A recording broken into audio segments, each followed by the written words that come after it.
Hello, how's it going? Are you guys ready for knits?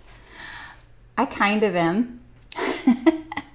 I really like sewing knits, but I have to admit my machines haven't been very well behaved lately, and that's a very recent occurrence because usually my machines are awesome. So anywho, I'm ready to go though. I'm looking forward to this dress. I think it's gonna be really cute.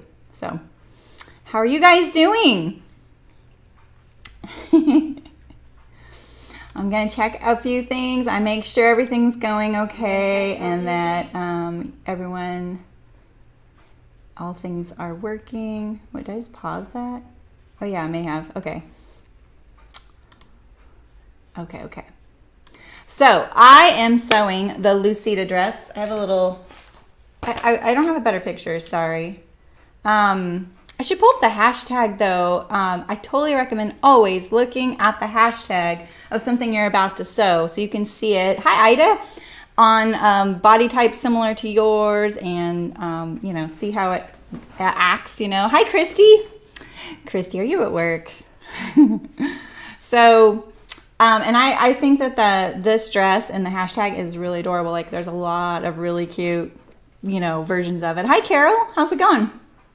So, okay, so I did the dress, all right. I finished my tea house again. And I'm going to show you guys. I'm pretty happy with it. Like, it's not exactly how I want it, but and I might even do more. Hi, Christy. You're nervous how low the V is. Oh, on the Lucida? It's not on this, right? You're taking a quick break. So the Lucida dress is actually, if you see, it's a scoop neck, and then you put ties up the center, so you don't have to gather them as much as other people do. But yeah, I admit it can be a little bit saucy. Hi Elaine, how's it going? So, okay, so here is my dress. So remember, sorry the print is so crazy. So the ruffles almost, oh wait, there's a piece of plastic in my pocket that I had to rescue from my puppy. So the ruffles almost were enough. See, it's loose, got my cutaway pockets, and then here's my back. Right? Am I in camera? So I feel like I could do, okay, so this is my thoughts on this. Because I added extra for the wrinkles so that it could shrink up when it was washed, I have been pressing it a little bit here and there to finish some of the sewing, and that has smoothed out some of the wrinkles, so it got a little bigger. And I also think the weight of it is going to kind of pull on those wrinkles a little bit. So I probably would do another size down, you know, or maybe two. And I would refine the back even more. I'd probably get rid of the pleat at the top because I feel like it fights with the gathers. But all in all, I'm really happy with where I'm going with this dress, you know, and how I want to modify it without a belt. Maybe I should just cut a tea house out in a smaller size sometime. But belts for me are just like, they're always a struggle. It's just me. I love the way they look on things. Just for me, they're always a little bit of a struggle. So, yeah. So anyway, I'll probably never wear this on camera though, because I can see the print doing crazy stuff. Now you know why news anchors never wear certain ties, you know, and women never wear certain prints, because sometimes they do, especially those local news anchors, and you're like, whoa, I can't look at her right now. She's doing something crazy. So let's see, should we get going? So I have my serger pulled up right here, and my plan is to sew everything but the first couple steps on my serger. I'm gonna switch to the, thanks Elaine. Yeah, right Christy, I think I remember you saying that you don't like belts either.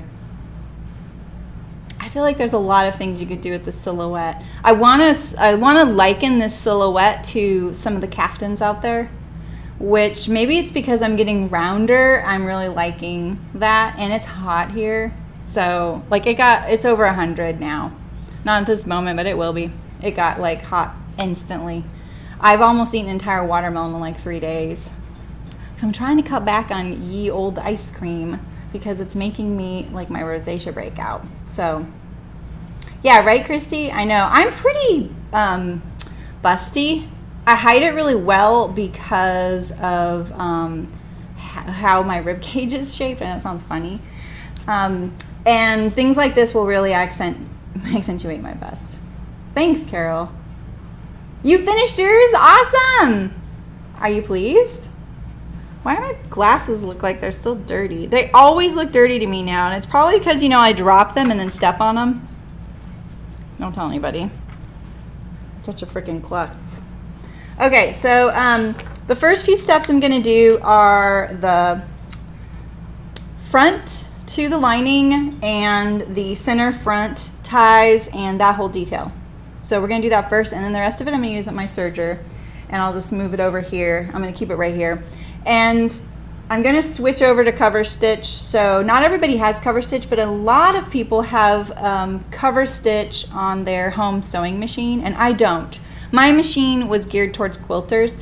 Like I said, I got a Bernina. It's a Patchwork 140, and the reason I got that one was it was the lowest one I could get that had a knee lift. I really wanted a knee lift. I didn't want to spend any more than that. I just really wanted the knee lift because I really like it.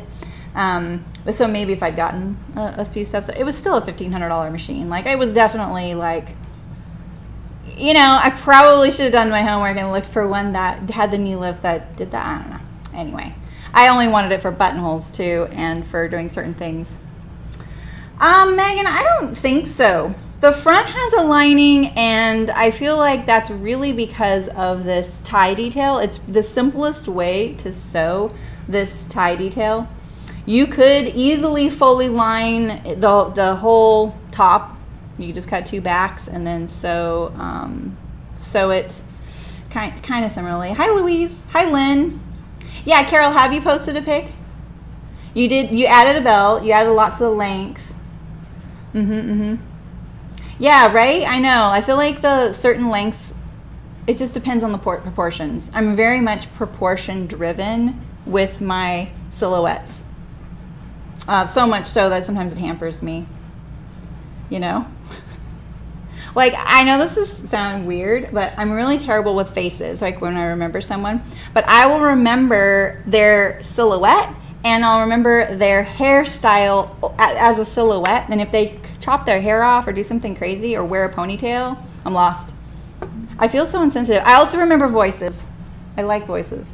So, yeah, are you going to post it, Carol? You're gonna hashtag it with the SSL SAL, SewSewLive, sew along, SSL SAL, and then we'll see it. As long as you're public. So cool. Yeah, no rush. I know taking the pictures is always the worst part, but you don't have to wear it if you don't want. You could do a flat lay. I really like those flat lays the Sew Over 50 account promotes. You know, those are really great. Not all of us really want to pose. I don't want to. I'm gonna take a picture of me in this dress today though, and then put it on my website as well, so that another version is showing. All right, let's get going. So fabric was, and the pattern was given to me by Hart's Fabric, and they gave me no like limitations or anything. They just really wanted me to talk about how the fabric and the sewing the pattern was, and I do that already. I even posted a picture of like a close-up of it, and you can see it's so soft. It looks thicker in the picture on Instagram, but it is so soft, you guys. Like, you just want to pet it, you know. It's like flannel. It's awesome.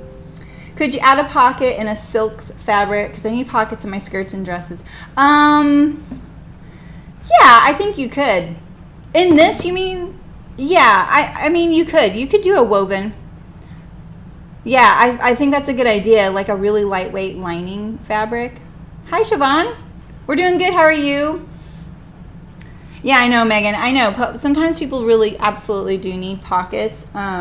And like I said, the cutaway pocket that I do often, where it's like sewn to the garment, I think would work, you know, because then it's like flattened, you know, because I think like the reason I say like putting side seam pockets in without doing a fitting is dicey is because if the A-line looks like it's starting kind of high up, and then if it falls away from there, I think you're good.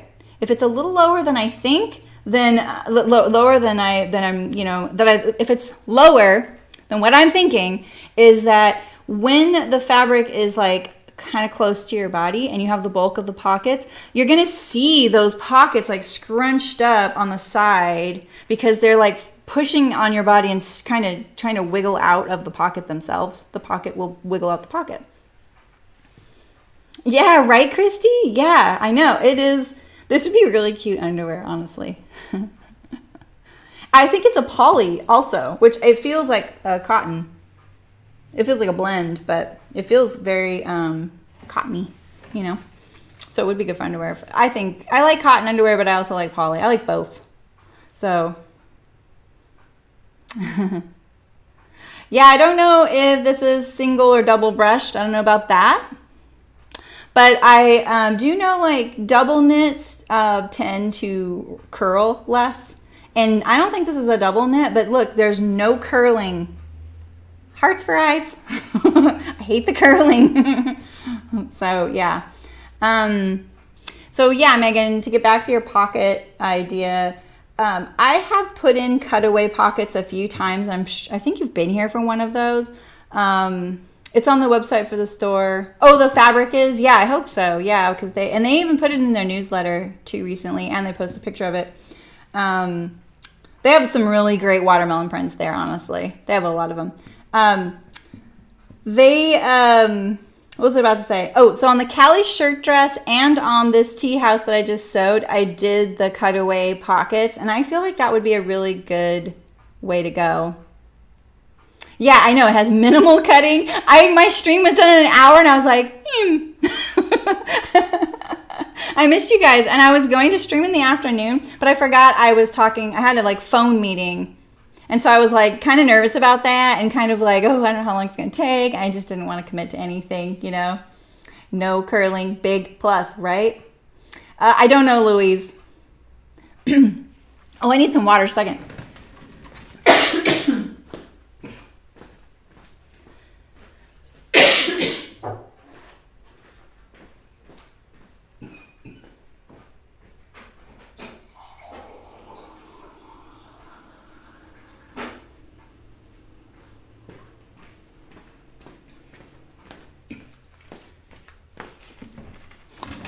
Okay, I've always worried that would happen, and it wasn't as bad as I thought. Okay.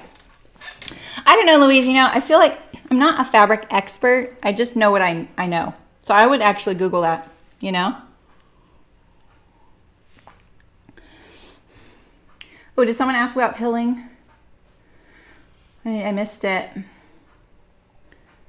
Oh, does brush poly pill? Sorry, I missed your comment, Lennon. Hello. No, I don't. There's no pilling happening here. I saw it on the selvage, but that's fine. Selvage is fine. It's not acrylic. Yeah. Yeah, Christy's right. Acrylic does pill like crazy. No, and you know, it's not like a synthetic knit in the hand knit sense of the word, where we do worry about that, but we worry about pilling with wool too. That is, I'm not an expert in that too. I just have spent a lot of time with yarn dyers, spinners, and weavers. And I know enough to know how little I know about it. And that is not just content related. That is sometimes how it's been spun and how it's been treated, you know?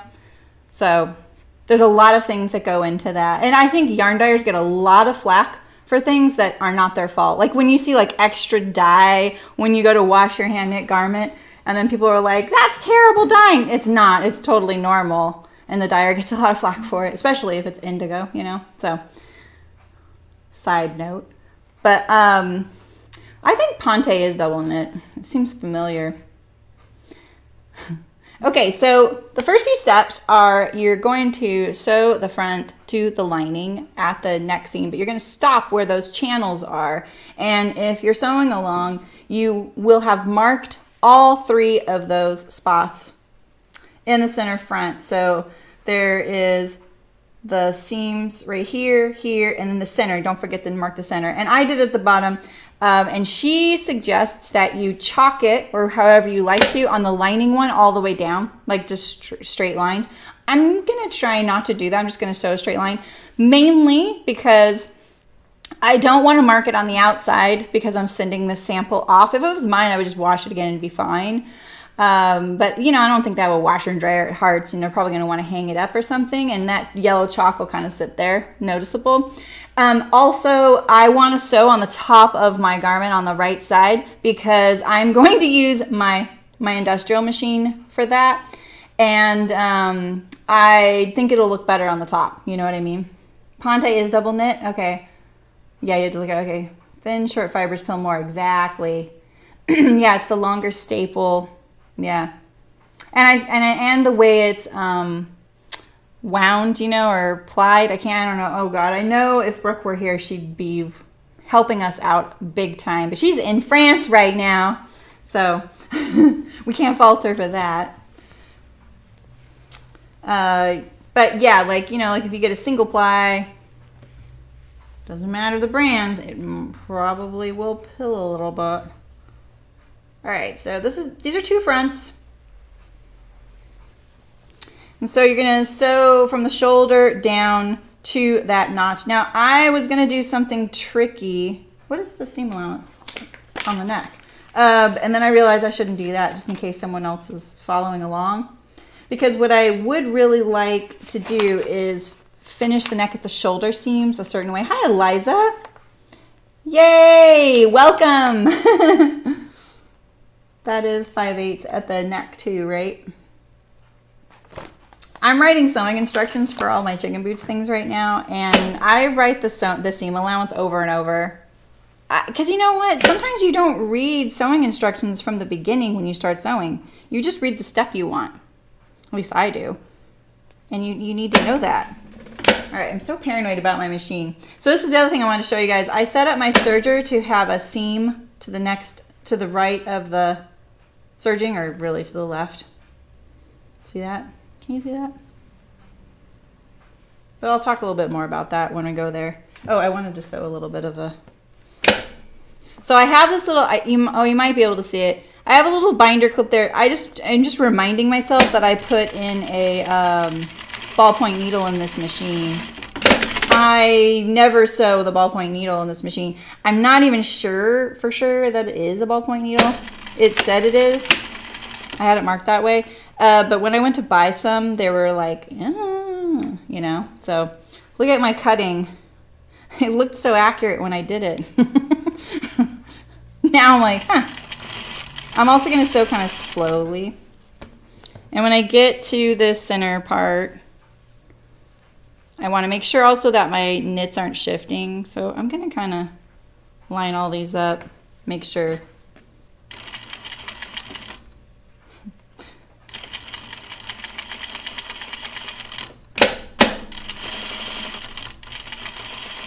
Ooh, that 5/8 inch though. So big. Back stitch, pick up, go to the third one there. Not the second one, but the second channel.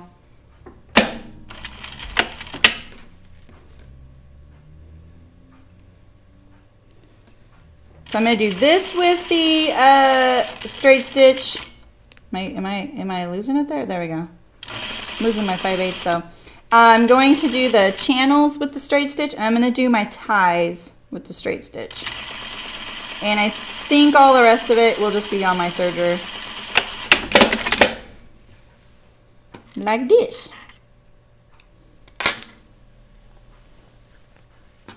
I really want to trim this so bad. I don't want to trim away too much here because you really need this, you really need these when they fold to fold down like this and to stay down inside. Because she doesn't have you hem that.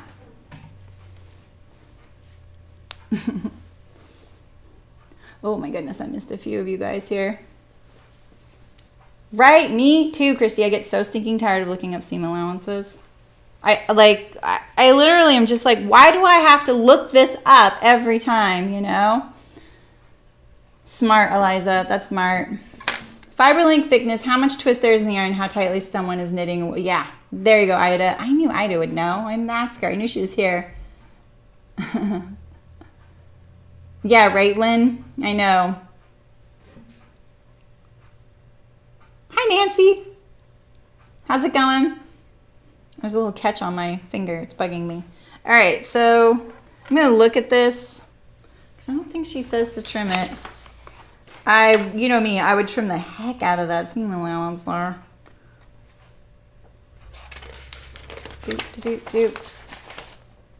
Yeah, so I'm just going to leave it because I don't want to, I don't want the hems to flip out those channels there. So I'm actually going to just put it the way it's going to be. It's a very gentle curve, but see, you can see that bulk in there. Oh, I'm trimming it. I'm just not going to trim it there. I'm gonna start trimming right here.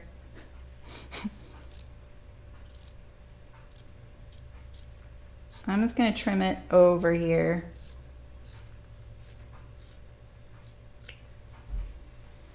See, like that. I'm leaving the where these channels are. I'm going to leave it right here. So I kind of started right here.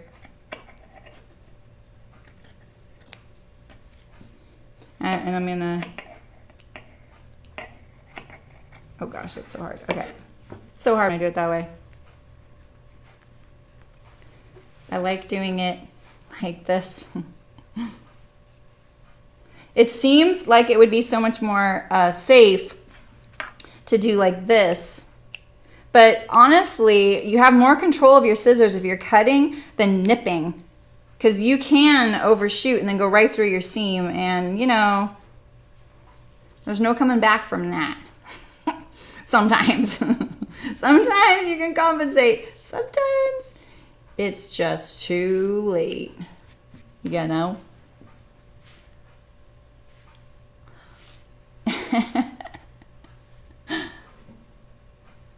Yeah, it's true, Louise. But look, I have a lot of elasticity here. I checked. Sometimes it works, sometimes it doesn't.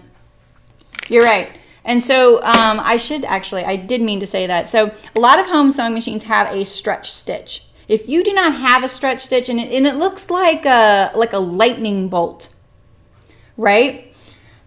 But yes, exactly. You can use a small zigzag stitch. And when I mean small, I don't mean like buttonhole small. I mean like, I need a Sharpie. So you can just do like this. Like a really, oh my God, that's terrible. You know, it's just a very slight zigzag. Your long stitch length, not too wide.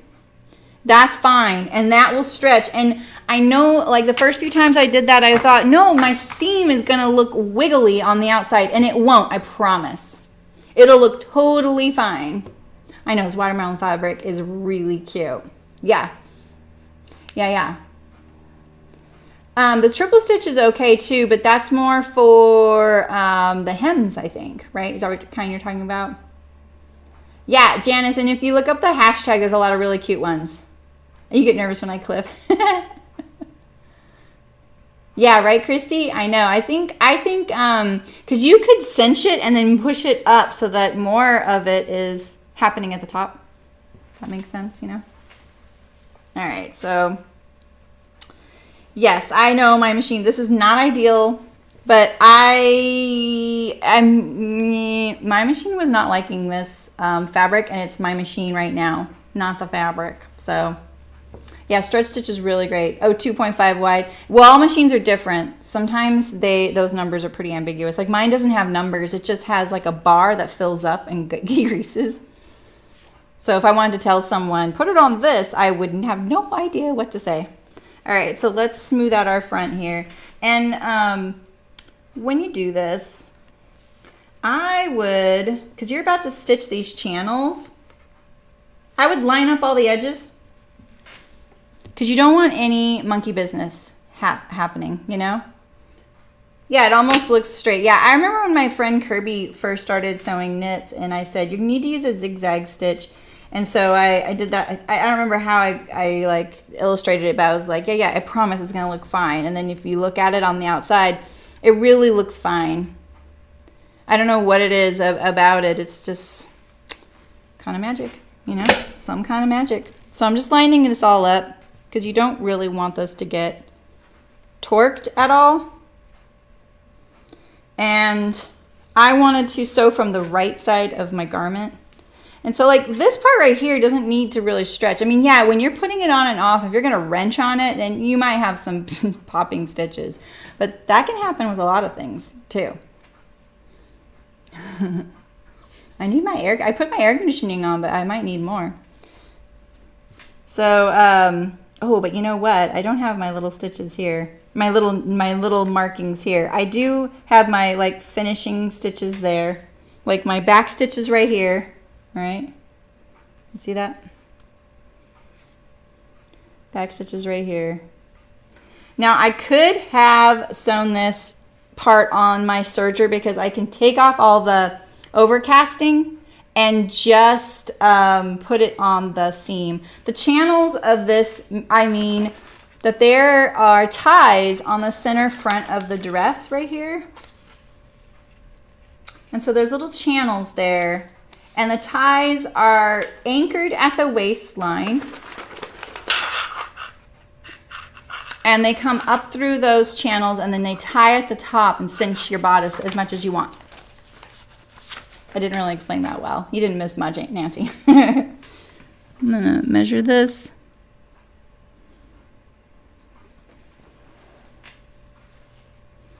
All right, so I'm just put that pin there so you could see visually where my start is right there. I'm gonna line it up. You want a back stitch. I'm going to do this too. I'm gonna fold this up. And there is my notch and I'm gonna aim for that.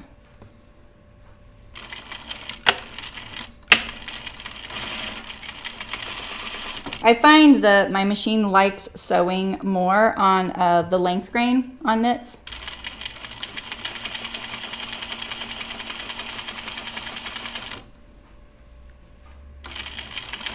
Now you could use chalk, you could use pins, you could even like iron it and put a crease there if you don't have chalk.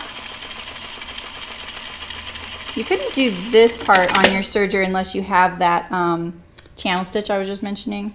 Not channel stitch, I'm sorry. Chain stitch without the overcasting. You know what I mean? How many copies have you had today?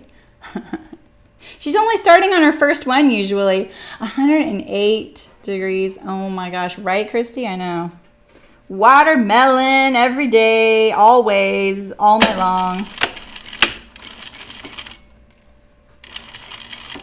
So you know what I can do here also? Is now that I have this stitched there, I would much rather it be parallel, you know, to look accurate.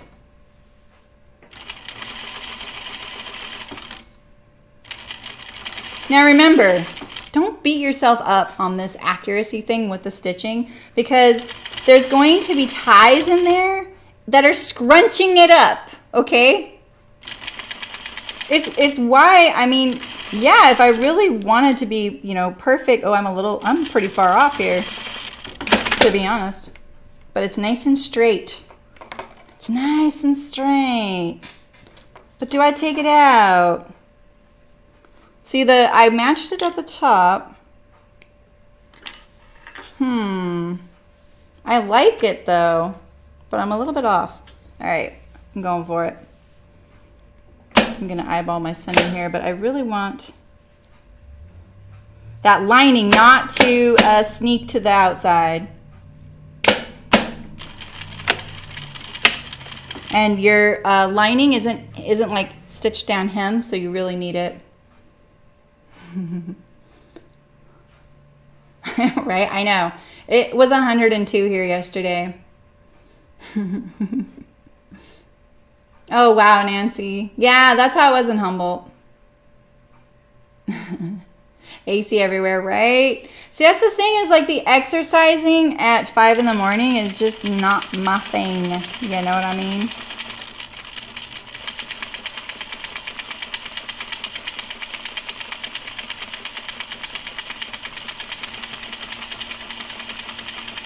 I'm just going for these watermelon points here. All right, there we go. They're not bad. They're not bad. Where's my pie? Pie and watermelon. Doesn't get much better than that. All right, let's sew the ties. Let's trim these threads too. What's that dust there? So you see that? That's your little channel. These are a smidge bigger. All right, so here's our ties right here. Oh, I was gonna get my loop turner. Oh, it's right there. I'm gonna turn my air on because I'm getting hot.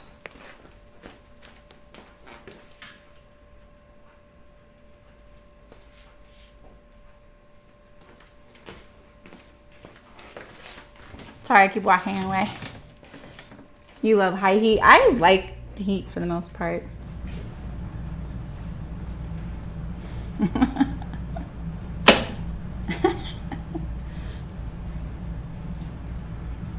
All right. So this is 5/8. I'm pretty sure.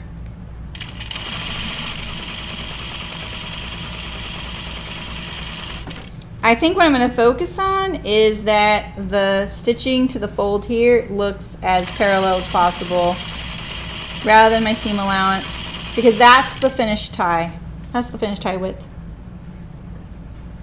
And I mean, the seam allowance is important because you need the tie to fit in the channel.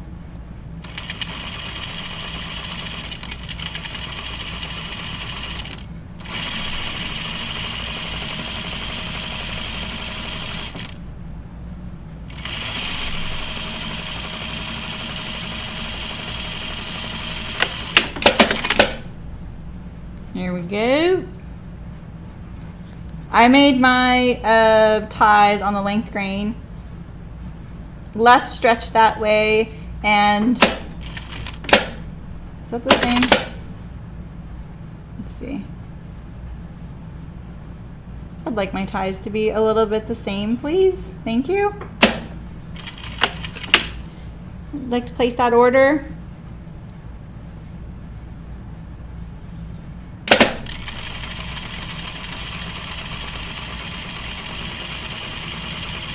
But if you want to go with like a cute print detail, like you want your stripes to go a certain way, you can do that. Just remember that usually the length grain has less stretch and the cross grain has more. Some knits don't have any stretch in the length. The length or, yeah. You know? What happened, Janice? Wait, what? Huh?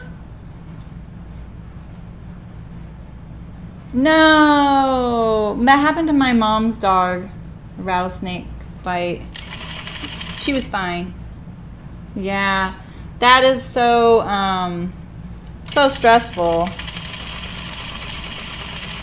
I was at the vet the other day, the emergency vet on a Friday, because our little puppy has been doing this wheezing thing. I think I told you guys about this. And this guy came in carrying a big lab, and I was like, oh, I don't know if I can handle staying here, you know. And he's like, well, we're not sure. We think she was either hit by a car or swiped at by a bear, and her face on her snout was so swollen. You know what I mean? Oh, that's great, Janice. Oh, he's feeling pretty good then, or she? Took him swimming, yeah. And so they, obviously they kind of like ran out just to check on the dog first, because she was very just kind of quiet, you know, the dog. And she was still like eyes open looking around. And the woman then ran to the back again, came back with tweezers, I knew later on. And she pulled out part of a foxtail. Do you guys know what foxtails are? They're like little, kind of like a sticker, but they're not quite a sticker. They're like the seed part of a plant here. And I don't know where she pulled this thing out of this dog, but that's what was wrong with it. It was just this little like foxtail. It's crazy. And you know, when Loki was having the wheezing and I had called, they said, well, it could be a foxtail, and we've had 3 or 4 of those this week. I was like, oh, okay. And I didn't realize how serious that was until I was sitting there and I watched this poor lab. I was like, oh. And then there was a woman in the waiting room whose dog had a foxtail in its eye. We don't have them in our yard, but they can get them on walks and stuff. I hope you're supposed to trim this, but I'm trimming it because there's no way all this seam allowance would fit in there. All right. Where's my loop turner?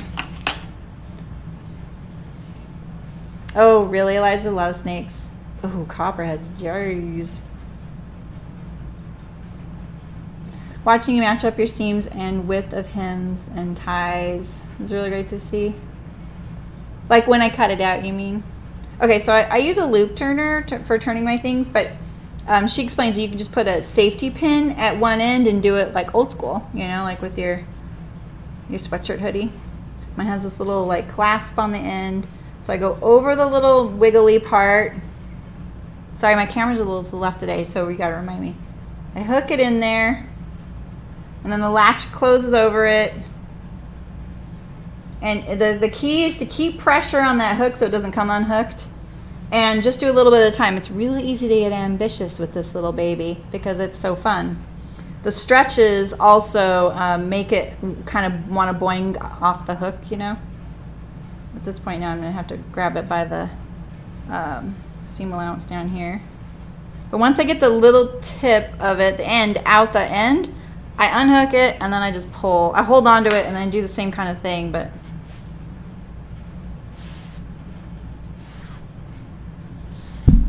it's still pretty stretchy.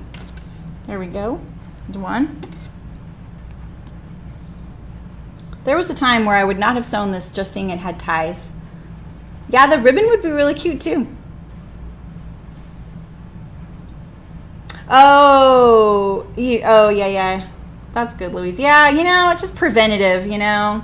That's really what it is. It's just, I think when you've made a lot of mistakes, you start learning like, okay, what could I have done to prevent this? What could I have checked to make sure? And it's just that kind of thing, you know. It's like that you feel more comfortable pausing and looking at that.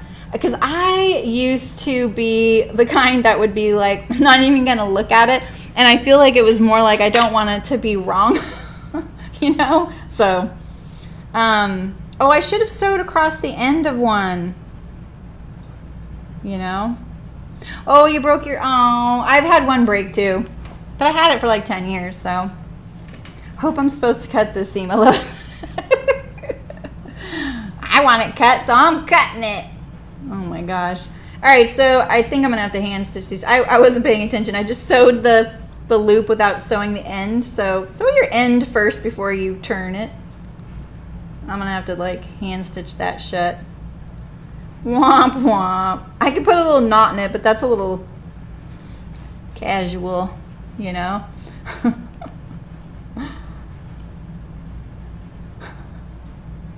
What?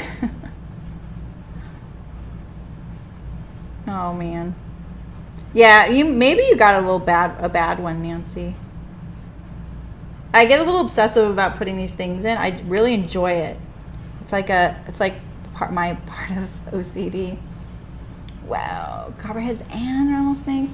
So where I went to high school, we had Mojave greens, and they would literally like call like, oh, we can't have PE because there was a Mojave green on the basketball court. Like, what the heck is this place? It was the high desert. All right. Oh, so now you get to use your loop turner to put it in the channel. So you put your loop turner in there, poke it out the other end, hook it,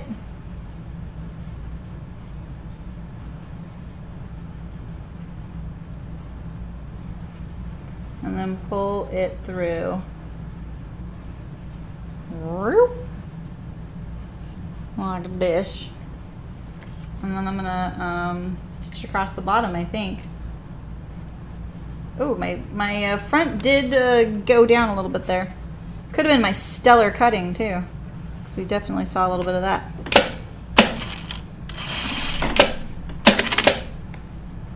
All right, put the loop turner in through there.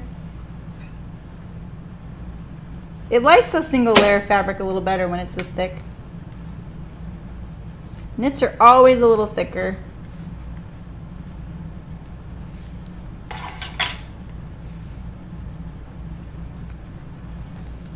I would be consistent in how you put the seams of your loop. I'm gonna poke them to the outside.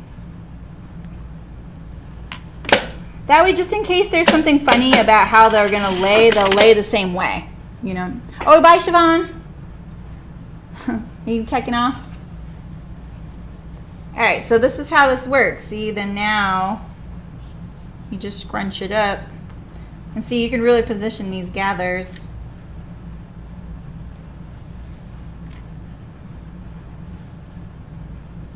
Like that.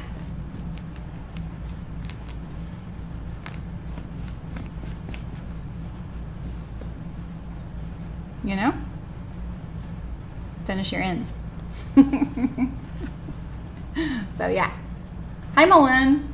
How's it going? What's a LO?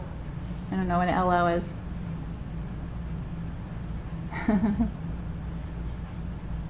Yeah, right? I think Christy is smitten with this dress. Hi Terry, how's it going? Okay. So now we're going to do our shoulders for our back. So here's the deal. I really want to convert my machine. You know what I should have, ooh, you know what I could do? Let me think about this. So here's the deal. My machine, I have to convert it to do the cover stitch. And it, you know, it takes like 3 minutes, you know, but 3 minutes seems like eternity. Sometimes I plan my knits around like, oh, little one. Oh, okay, Eliza. I kind of figured it was our baby, but I hadn't heard that term. That's cute. So what I'm trying to think is, what I would really like is to cover stitch the hem of this back neck right now, or to hem it now, because once it's attached to the shoulders, it'll be harder to get this hem, you know what I mean? Because basically you're attaching it to a shoulder that is already finished. Is that what I mean, jelly beans? That's why. Hi Miriam, how's it going? Yeah, welcome, welcome. Well, everyone's in YouTube I think right now, but I'm glad you're there in Twitch. We're making a watermelon dress because that's what you do with watermelon, right? I'm catching up on all the chat here too. Yay! I love that there's hardly any delay on Twitch. It's awesome. What have you been making these days, Miriam? Yeah, oh gosh, Miriam, I don't know if I can do that. I am sewing a knit fabric, Terry, and Hart's Fabric provided it to me. So, and so far we have our little like scrunched up bodice. I have my serger here waiting, and I'm trying to decide right now if I want to hem my back neck before I attach it. So here we have these little channels. You could really scrunch it up and make it, you know, saucy, right? Oh, TNA deadline knitting. Yikes. Yeah, that's understandable. You gotta take some time, you know. Here you go, Christy. Here, I'll put it on for you. So, yeah. Yeah? There's a lot of watermelon. You could, you know, really scrunch it up. I think you can have a lot of fun with this pattern with like modifications and stuff. No, I'm not using a special stitch. Ooh, you got your industrial machine set up in your studio? If you want to talk, we can talk about that. So my disclaimer, Terry, is that my Bernina does not have a stretch stitch, and I'm having a little bit of trouble sewing knits on it right now, which is the machine, not this knit. So I'm using a ballpoint needle on my industrial, and I'm not going to use it on the seams that go together. So I do have my serger here, and I'm going to put the rest of the dress together with that, with the hemming and the cover stitch. But right now I'm just kind of hung up on like, do I hem my back neck first? I can go back and cover stitch it later. It's just not as nice And this is why I think lining the back bodice would actually be a really good idea, because then you could finish the back neck just the same. And you know what? Maybe that's what I do, you guys. Should I line the back? I could just go cut a back out really quick. What do you guys think? I think that would be cuter. I think it would look more finished. You know what I mean? You sewed your Ginger jeans on it. That's good. You know how it works, and that's awesome. Vintage pinup style. Yeah, right? Yeah, exactly. Oh, I love how I have that. Check out Tools, Fabrics, and More on my website. Yeah, I don't have that set up yet. That was my ambitious way of putting those things there. Oh, man. What do you guys think? I think I want to cut another back. Yeah. And then I could have the back neck, you know. It's 108. Is that what you're saying? It's too hot for the lining? I know, it is. It's really hot. But it's a short sleeve, little short dress, you know. And then, you know, you got some coverage, right? Yeah, you can sew knits on your home machine using a narrow zigzag. And narrow meaning like long length in your zigzag and not very wide. So something like that. You can do knits like that. I want to, the front is lined, and I was at the putting the back to the neck here is going to make it awkwardly finished, because see, look, the back neck isn't finished yet. So what I could do right now is convert my machine to cover stitch this hem in the back neck, and then I'm fine. No, they didn't give me any specifications on how I need to do it. So what I'm actually thinking, you guys, I have a way around this. Why lining? Because I wanted to sew the back neck clean. Where's the back neck? The clean finish this curve, like, whoops, that's the armhole. Clean finish the curve on the neck like I did on the front. Because see, look, this is what's gonna happen. If I put this, I can't even tell what my right side is. Okay, so say this is right sides together, right? And I sew my shoulder up here. First of all, for me, it's a little hard to do this like mentally. I don't want to serge straight across this, because now I have this. So pretend like that's all serged. So now this is what my shoulder looks like, right? It's serged together like this. And I have this piece hanging out here. That is my back neck, and it needs to be hemmed. So now just folding it over and hemming it, it's gonna butt up against the seam. It's not gonna go into the seam. It's actually, the start and stop's gonna be on top of it. And with the cover stitch don't have back stitch. It's a continuous stitch. It's kind of awkward. It's kind of awkward to use too. So if I did a lining, I could actually clean finish the shoulders. I could do the whole thing, and just the bodice would be lined. You know what I mean? Oh, it's already 108 there. No. Wow. Yeah, Terry, you can still do knits without a serger though. In fact, when I did that t-shirt recently, the one for Me Made May, I need to get back on that. I just zigzagged my hems. But it skipped a couple stitches. That's why I don't want to do that on here, because this is their sample, you know. So this is what I think I'm going to do.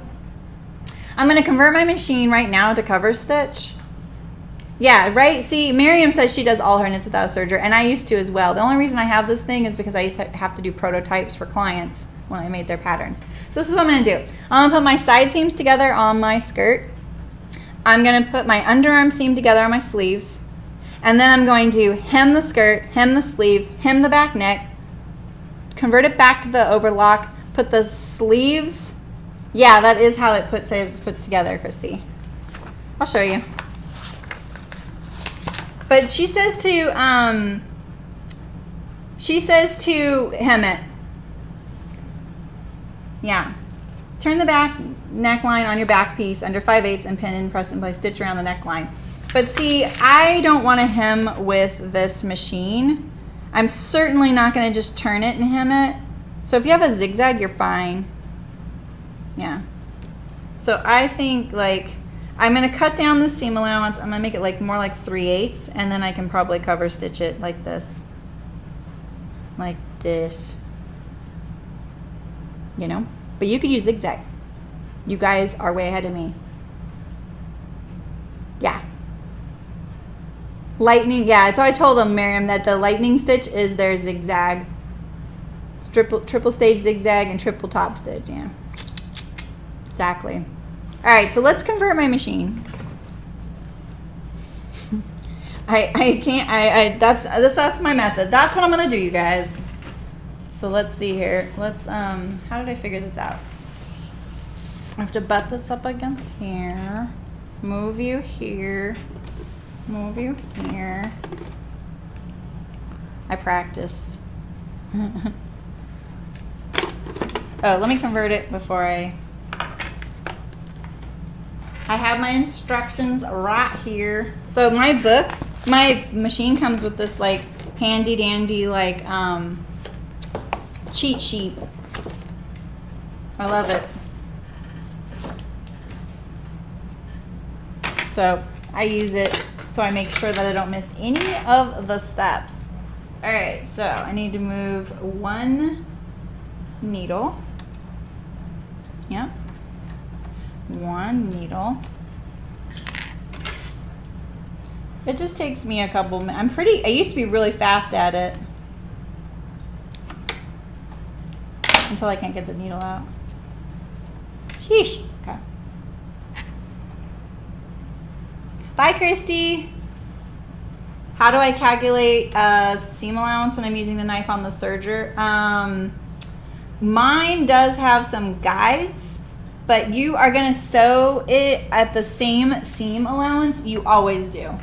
Like whatever it is that, whatever it is the seam allowance, just sew it at that seam allowance. You're gonna put those needles right where your seam allowance is supposed to go. You know what I mean? So if it's a 5/8 inch seam, you put your seam like at the 5/8. Don't worry about the knife. It's going to trim off the extra. You don't worry about that part. It seems tough to not worry about that part. I totally understand that. But you get the hang of it. You really do. I should have left one spool right there.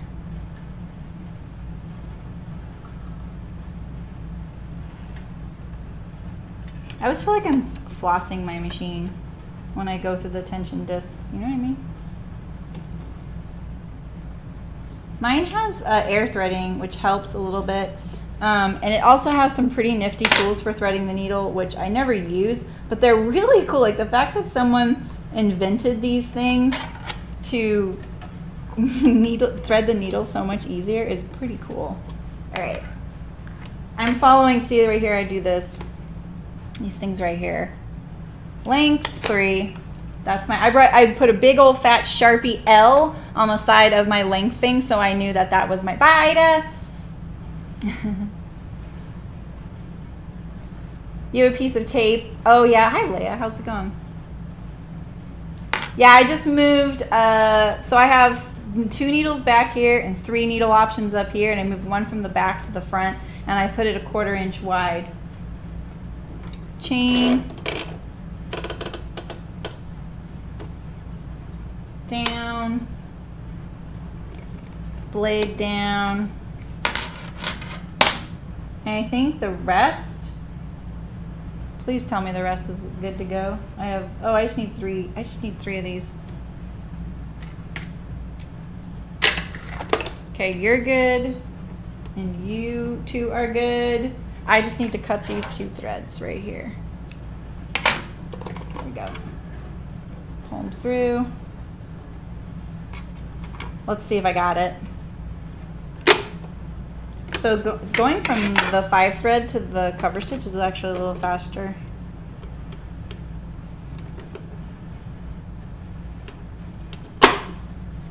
Let's hope I got it. Let's see. I've never done it live on camera before. Wrong machine? Wrong machine. I'm gonna turn off that machine so I don't accidentally use that pedal. Yeah, I just marked the machine with a, I don't mess around with that stuff.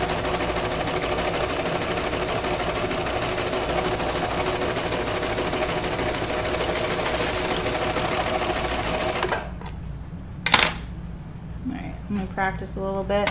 So cover stitch is funny in that, so all your t-shirts that you wear, those have cover stitch hems. What it looks like is a double needle top stitch with like serging underneath it, for lack of a better description.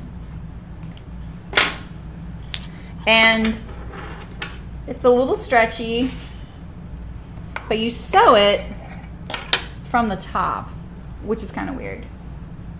So in other words, here's my hem, like this, but I sew it from this side. No knife. This is what it is. I need to just move this. So I have a little table here. There we go. No knife. Ooh, okay, don't do that. I should have put that table in sooner.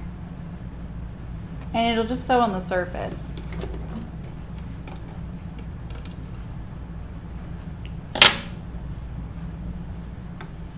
I've been using my serger at Chicken Boots, but I've been using it only as a raw edge finisher on like 2 products. So I haven't really been using it.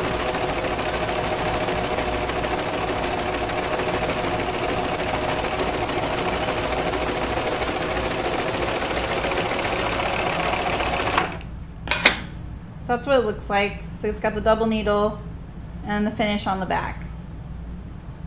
That look familiar? I'm having trouble remembering where the camera is. Is it obvious?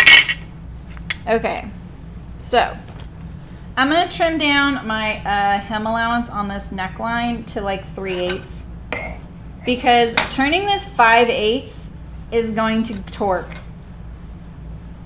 So if I turn this 5/8 like this and I get up here, you see how the shoulder doesn't want to do that, and I force it, this is not gonna reach to the shoulder, right? It's gonna stretch out and then your neckline looks icky, you know?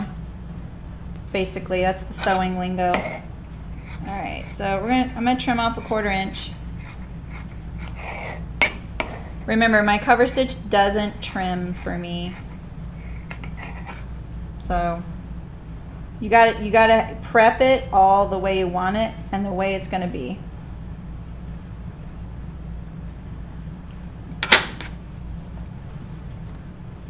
You don't want to use pins if you can help it. So I'm going to try and get this in there best I can. Nice, Elaine. I'm eager to hear how you like sewing with the serger. This is kind of a wide cover stitch for this narrow seam, but I like the sewing looks nicer on the other side with this, so I'm sticking to it. The other one's like a 1/8. And it looks, it kind of gets bunched up. So I'm sticking to this wide one here.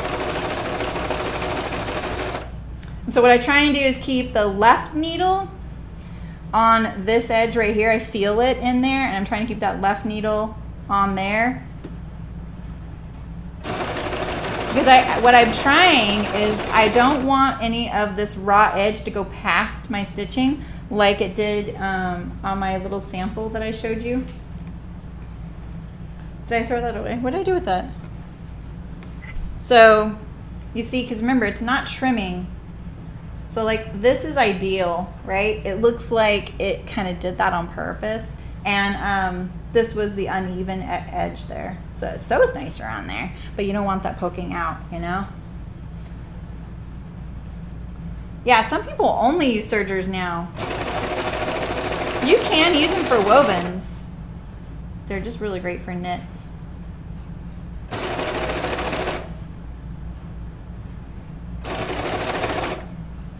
I think I got a little narrower right there. Hearts is going to see the sample and go, what the heck? What did she do here? Okay, my disclaimer is I haven't cover stitched anything in years. I want to look at it before you guys do.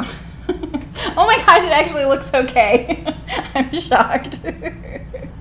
Except right my little start right here, it got bunched up. You see that? But with 5/8 inch seam allowance, that's going to get covered up.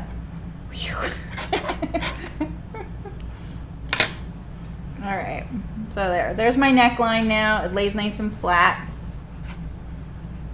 stretchy.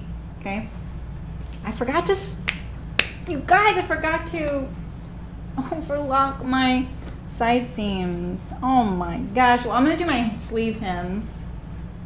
I'll do my sleeve hems because I actually was considering doing my sleeve hems with the underarm open. You know me, I really like doing things in a circle like this and having my hem be continuous. With cover stitch, sometimes it's not as frowned upon to not do that, you know? So I'm just gonna do it. It's not frowned upon because this is a little tiny sleeve, and cover stitch, like I said, doesn't have a, why am I having trouble starting? I feel like cover stitch has an issue with any kind of thickness.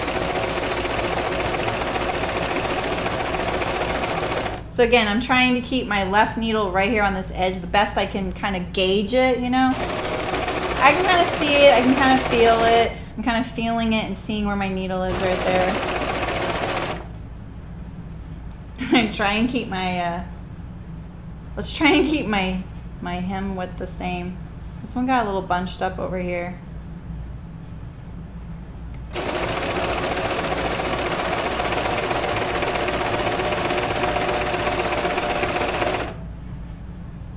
I fully plan to do this completely on a home machine and not on my serger, but it just wouldn't do it. So there you go. Ooh, sewing slowly is really paying off.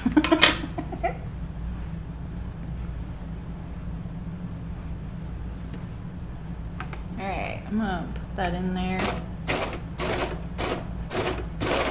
Okay, that got going a little better, I think, that time. That was the key.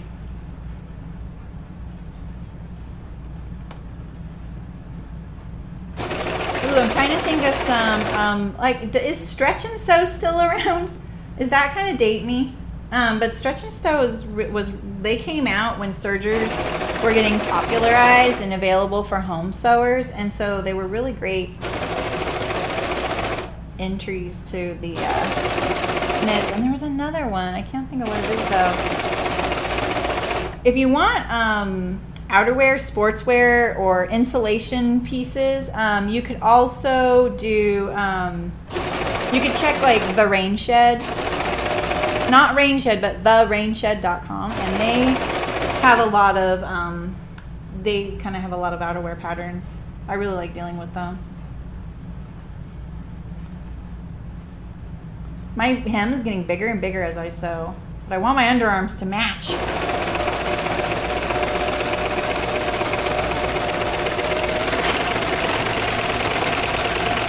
Can you guys see okay? Is that working okay for you guys?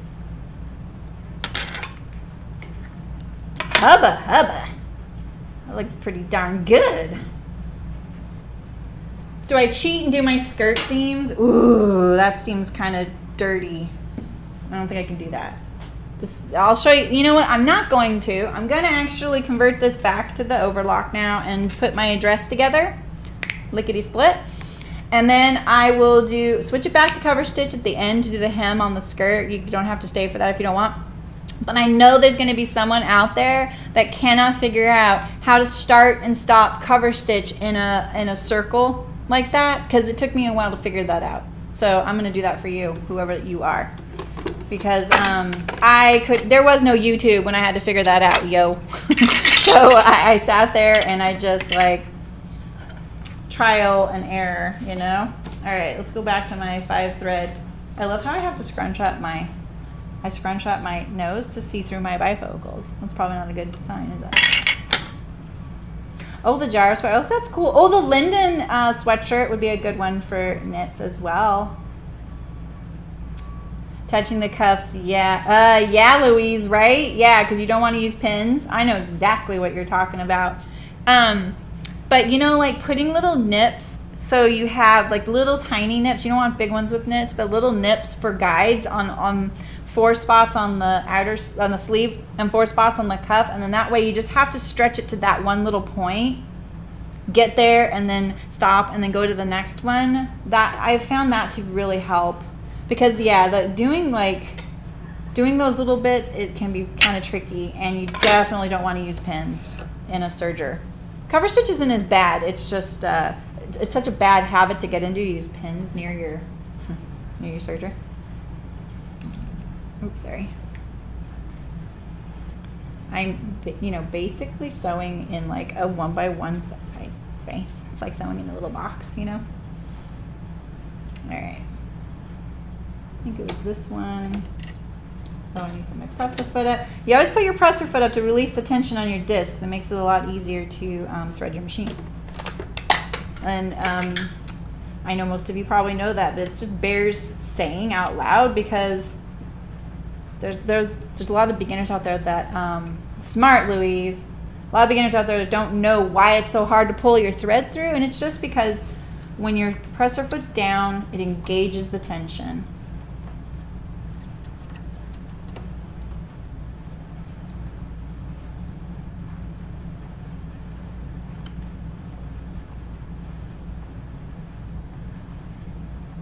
Get up there, there we go. I gotta remember to always tighten up the screw I just unloosened too. All right, there's my needle. So this needle is like almost right behind this other one. It's kind of funny for this chain stitch for the seam and overlock.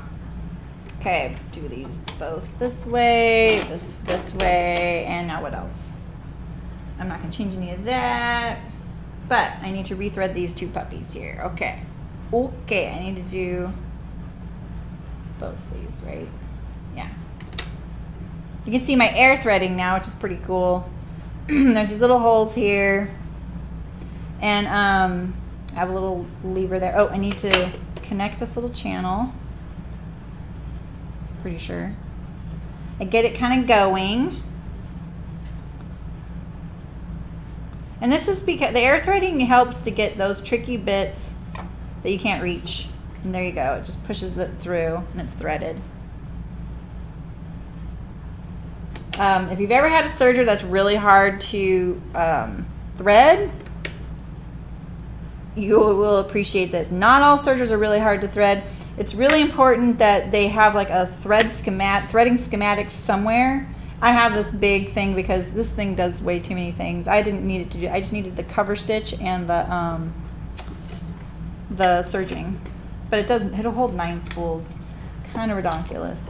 All right, I got to remember to do this, otherwise it makes a heinous noise, and I feel like I'm breaking the house down or something. Put this little guy back here. You right here, and test it out. There's my back, my sleeves. Skirts, bodice, test. Yeah. Right, I know, those air threading is pretty cool. When that came out, I was like, oh, interesting. I'm interested. All right, let's see how it's sewing. That doesn't sound good. What's that noise? I've never heard that noise before.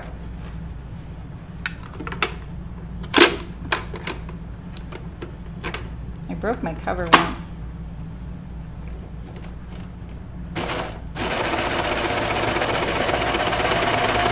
Ah, but it's not sewing. Okay. All right. So it's doing the chain stitch and not the overcast. So that's what happened. I lost the thread. Which one did I lose? You are here. Man, those hooks, man, they are sharp. That is you. This is you. I don't think this was long enough. Let's try again. Wouldn't it be nice if I just had 2 separate machines and you didn't have to watch this? Yeah, sergers are kind of complicated, but they're ever so handy. You know, the thing is, Miriam, is that once if you're not using the cover stitch or anything, you're just using it for serging, you never have to unthread it. You just tie the thread and pull it through. I did thread the needle, Louise. I only had to switch one needle and then I threaded it right away. Yeah. Yeah, Nancy, exactly. I feel like money buys you easy threading. Are Baby Locks the only ones that do the air threading? See, I just went to my local dealer and this is what they carried. I feel like a lot of people think I have the like key to knowing what machines to buy, and I'm really sorry that I don't. I just know usually I go in knowing what I don't want and I start there. You know, like I'm like, nope, don't want that, and then let's talk about the other things available. You know, I know what I do want, I know what I don't want. So a little trick too, not a trick, but it's good to have all your threads coming out. Make sure they're all coming out underneath the presser foot. You can't really see it, but I'm just kind of making sure that they're kind of all lined up under there, ready to go. Best you can. Now it's too tight. Oh, there we go. Let's see. That's a little tight. Let's see what 2 layers is. 2 layers might be the ticket.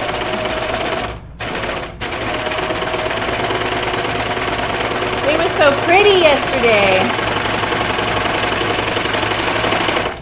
See, that is not okay. The fact that it just sucked it back in, not okay. Really dangerous too.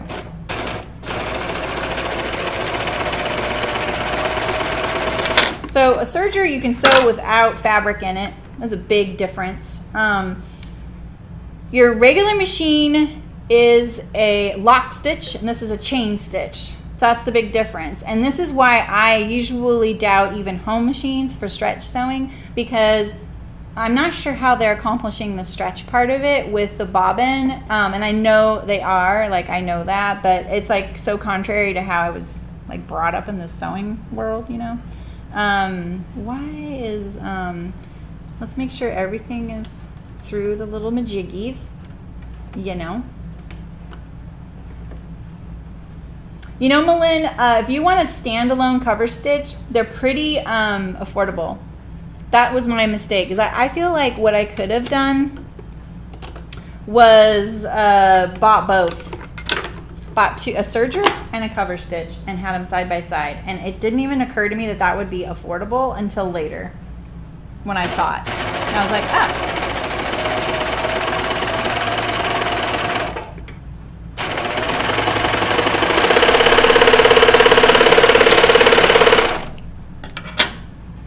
See, I don't like this. This is what I'm working on right now. Sorry. It didn't do that yesterday. It looked so much nicer. I have you. I have you. I have you. Are you okay? You're the chain stitch. You're you.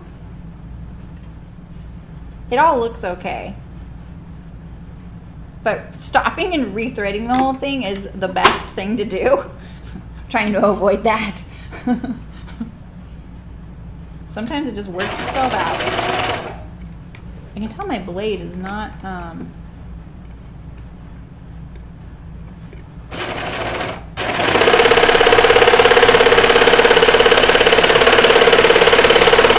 it's getting a little better here. See that? Not that great though. And my the tension on this is really different than, I don't really have that option.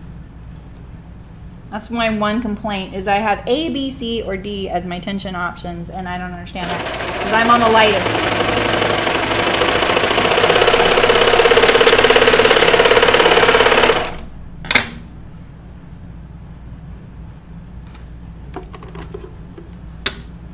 Which one of you is it? It's you two.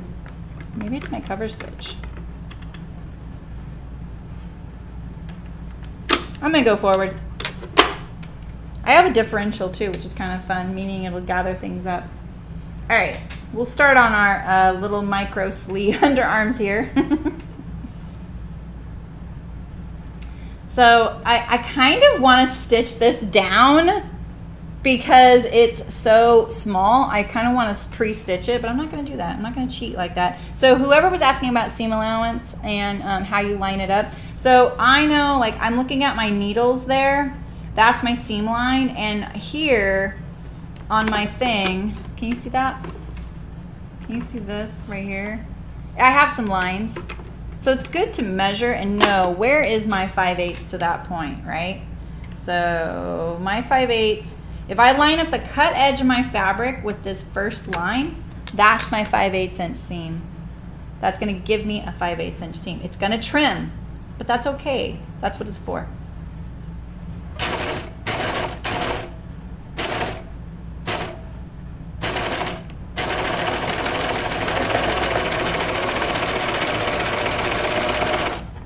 I'm gonna leave a little bit of a tail there, and I'm gonna go back and put it in there. I got a little wiggly.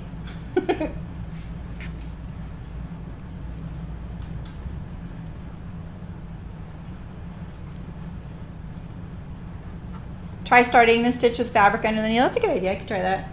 That does help sometimes, doesn't it? That helps. Like, I have better luck with that on like home machines, you know? But yeah, you're right. Like, especially with the cover stitch, I agree with you. When the cover stitch is like starting and stopping on a raw edge, you know? Found out most store offered. Yeah, I totally did the in-store thingy. I'm gonna move this over. Sorry, I know my little thingies are in the way.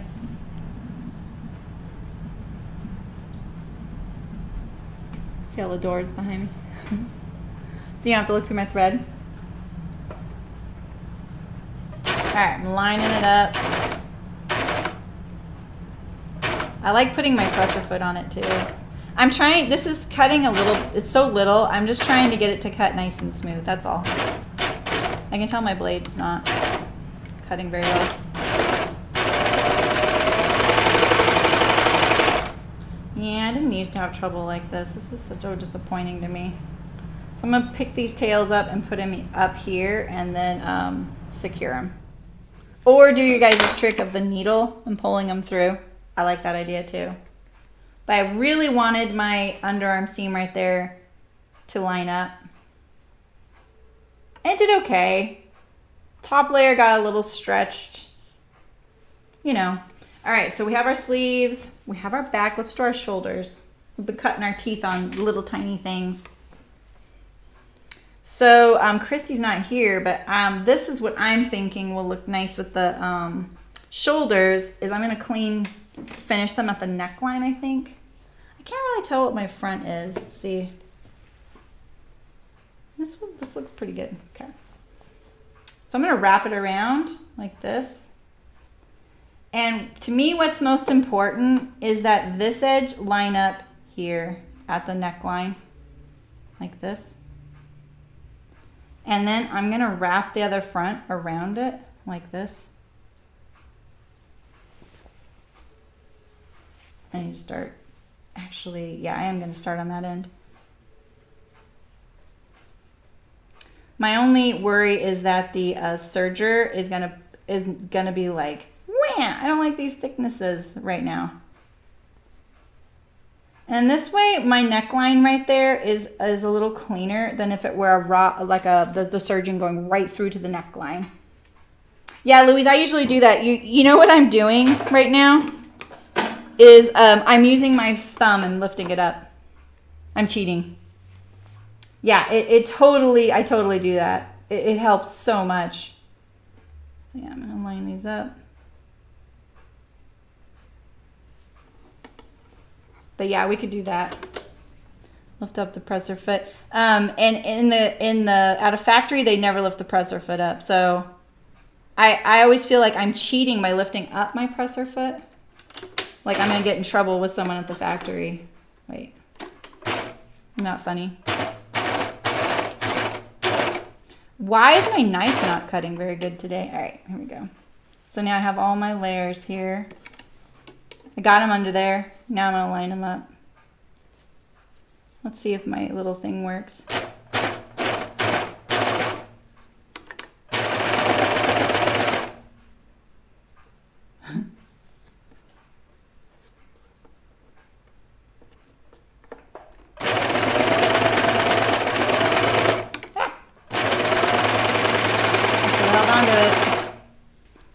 There we go. And now I don't have that like raw edge right there at the neckline, and I can trim that off right there. Let's trim it.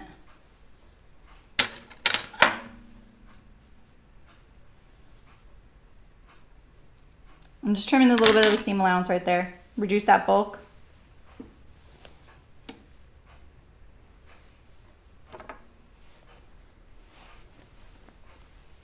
Otherwise, what I would get is the raw edge of the seam going straight into the neckline right there.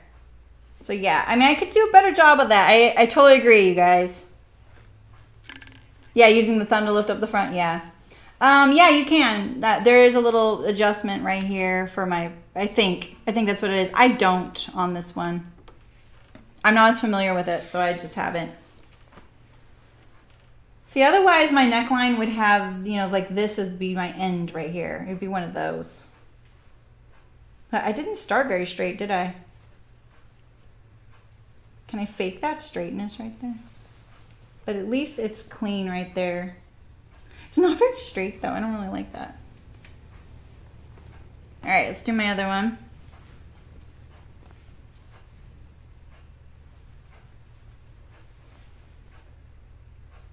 This was my little bit of pushed cover stitch, but you know, the 5/8 inch seam is gonna help me out there. I kind of want to start at this end and go that way, but I'm not going to, and the reason is because I need it to line up here rather than down there. It could be a little bit off over there, in my opinion.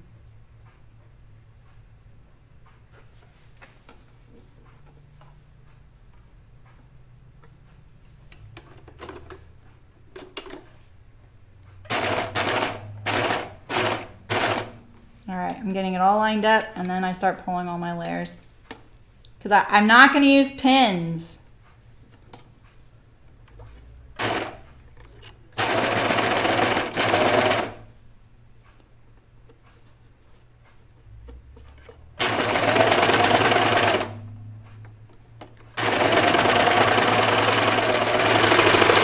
One of my sergers had a little basket right here that caught all this. It was pretty cool.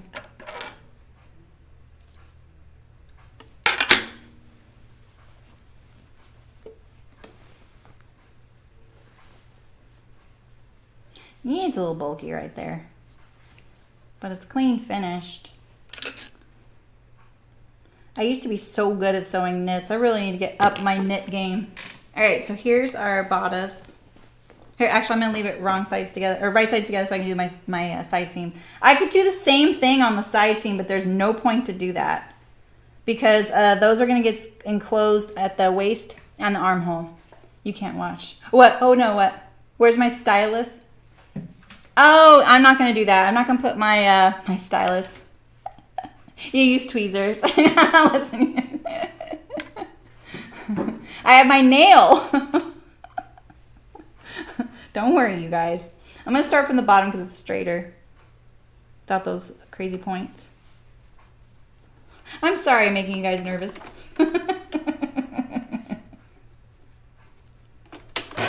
Hey, I watched Miriam hammer her sandals together, and I survived. Why is my knife doing this? I feel like ever since I converted it back.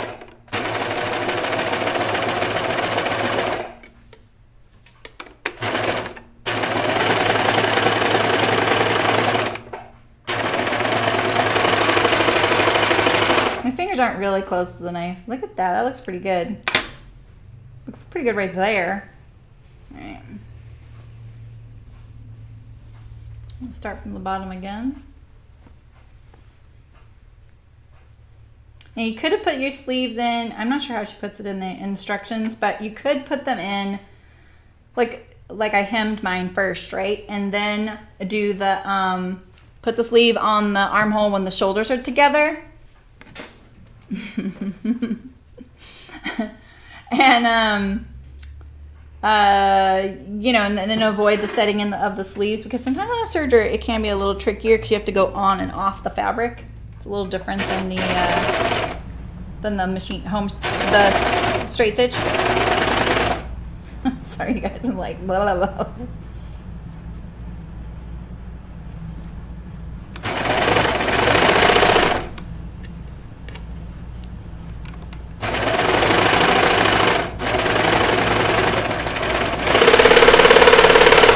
I must have done something to my knife today. All right, there's my bodice. Let's put in a sleeve. Sleeves are symmetrical. There's no front or back. I'm gonna get rid of this right here. And, oh my gosh. That just gave me a heart attack. Okay, I thought that was my sleeve. They look like they're close from here. I know. It's not. I promise. The thing is, you guys, nobody wants to not cut their finger live on camera more than me. So just bear that in mind. All right, so I'm going to start at the underarm right here, and this is kind of thick, so I think what I'm going to do is push my sleeve seam towards the front and put my side seam of the bodice push towards the back. I'm going to sew from the inside of the sleeve. So if you're doing a cuff to a sleeve like Louise was just talking about, you want to do it like this. You want the garment to be up like this, right? You don't want the garment to be under while you're sewing. That's when catastrophe happens and you serge your garment underneath. We've all heard it. Even if you don't own a serger, you have heard those tales of woe, and they are tales of woe. All right, so I'm going to go on to the sleeve, kind of behind the seam so I can get going. Like this.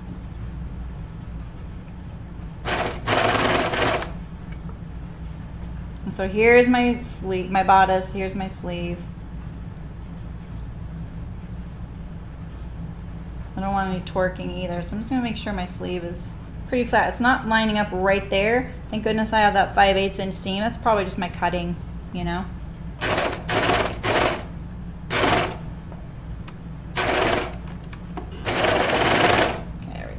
I got past that thickness with the knife. This is the other thing about sergers that's kind of weird, is that the knife is far in front of where the needles are. Yeah, right, Carol? I know. You've seen photos of needles and fingers? That's mean they did that. I've definitely done that.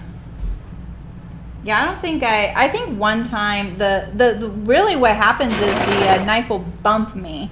And it hurts because the knife doesn't stop. Like it's because there's like a little bump on the edge right there, like just like a little, and it'll hit me. And that's kind of like when you get hit by the when your presser foot goes up and down, the screw on the left of your machine. I've gotten hit by that, and I hate that because it hurts. So when I'm sewing, I'm looking right here. I'm not looking anywhere over there. I'm looking where the knife's going. And I'm trying to keep all these layers as flat as possible because I don't want to accidentally cut anything that I'm not supposed to be cutting, you know.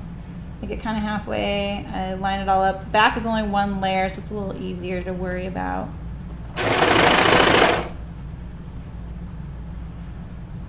Shouldn't be an ease in this sleeve. But dang, I put a new knife in like maybe 1.5 years ago. You don't really need to switch the knife out in the serger very often.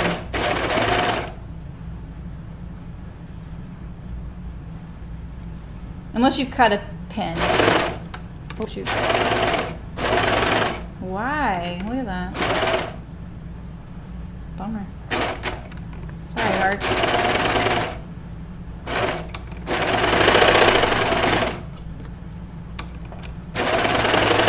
I line it back up with the original. I go a little bit and then I pull it off as best as I can, like a 90-degree angle like that. So then I get a nice smooth transition there. And try not to cut some of the threads you just sewed. You're gonna cut a few. That's okay, you know?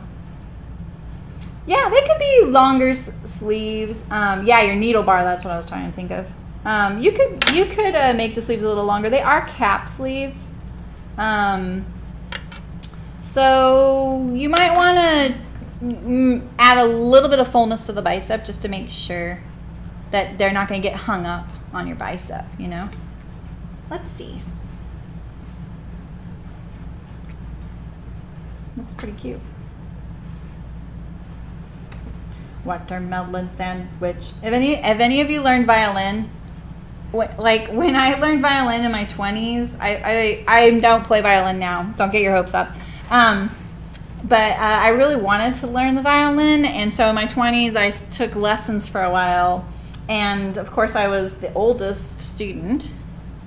And when the teacher, every time I had a teacher, they were like, okay, what do I do with you? You are with tiny violins. Yeah, exactly. Like they just never knew what to do with me, because all of the teaching materials are geared towards little kids. And one of the things that they have them do, which they didn't have me do it, but I heard them, and she would be like, well, I really want you to do this thing, and it's the only way I can put it is watermelon sandwich. And so you're learning to go watermelon sandwich.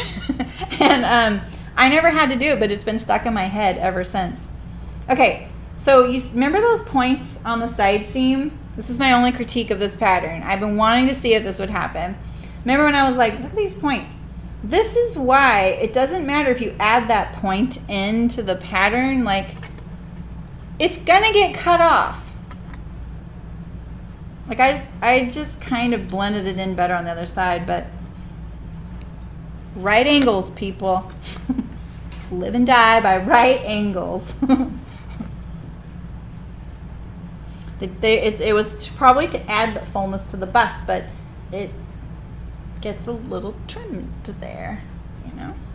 All right. Just making this dress take as long as possible, aren't I? But I'm gonna do the whole dress today, so that's pretty quick. What am I gonna do Saturday? Oh my God, I didn't even think about that. Shoot.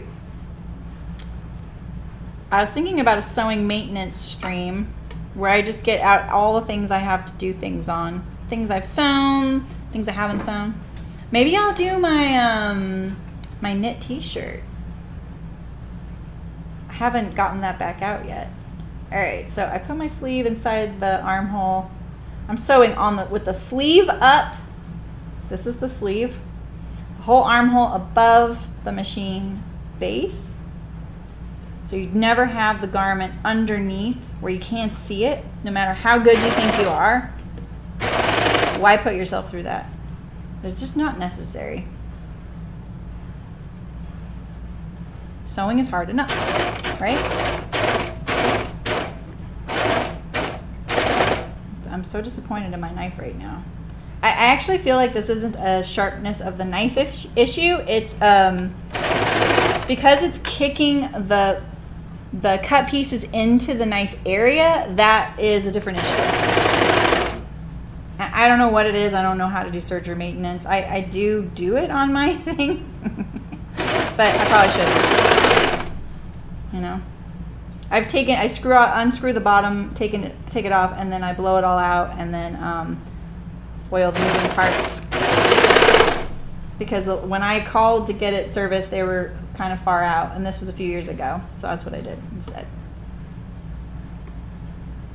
Now they're only like a week out, so I'm probably going to be without both my machines for a little bit, and I'll just tailor the stream around that. But clearly we want to sew knits, and this is ridiculous. I've never had so much trouble with sewing knits. See now, like that piece is on the other side of my knife. And it just broke my thread. Yeah. It just broke my thread. So now I have to pull it off. See? That'd be ugly. Which one of you broke? So let's pull it through here. That one's okay.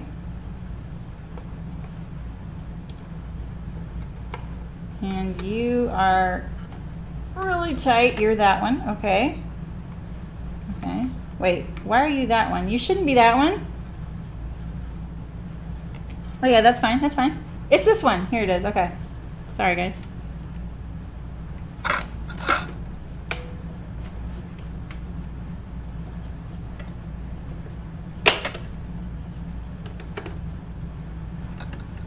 I know you guys love it when I have machine issues. I am human. Are you kidding? Of course I do.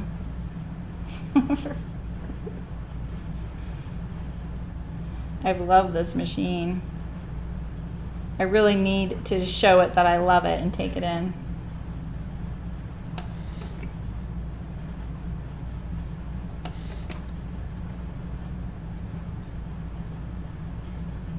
Are you going in there? You are going in there, okay. I just need to get a little bit.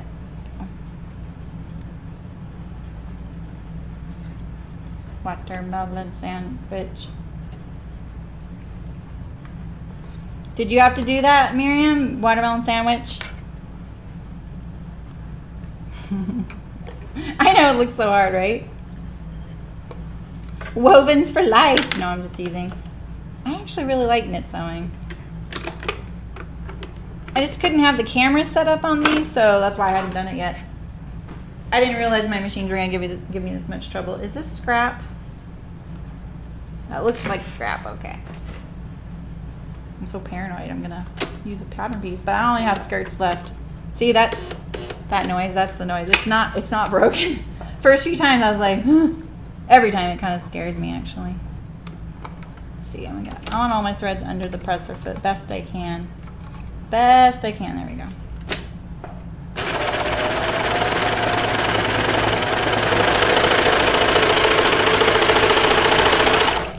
All right. And look, it looks nice again. All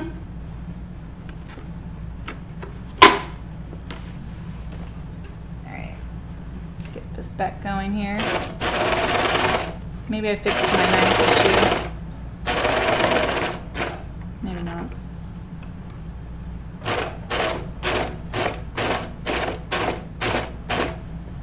Had to go slow there because I didn't want to break my thread again right there. The shoulder seam was right there, so it was a little bit of a thickness. I think that's why. Okay, my blade issue's not fixed. All right. What the heck?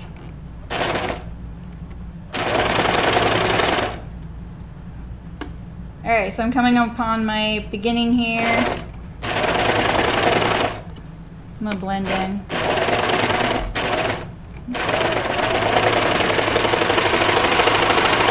There we go. Phew! And you thought setting in sleeves was hard. Now those look really appealing now, huh? Let's get rid of this mess right here.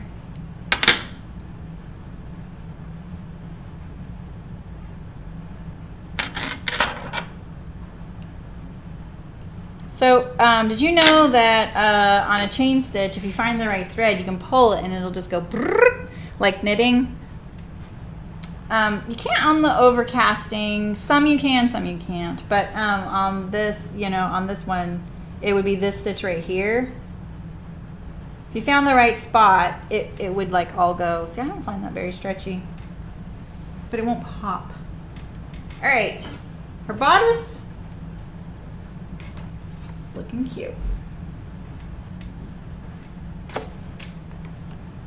Looking cute.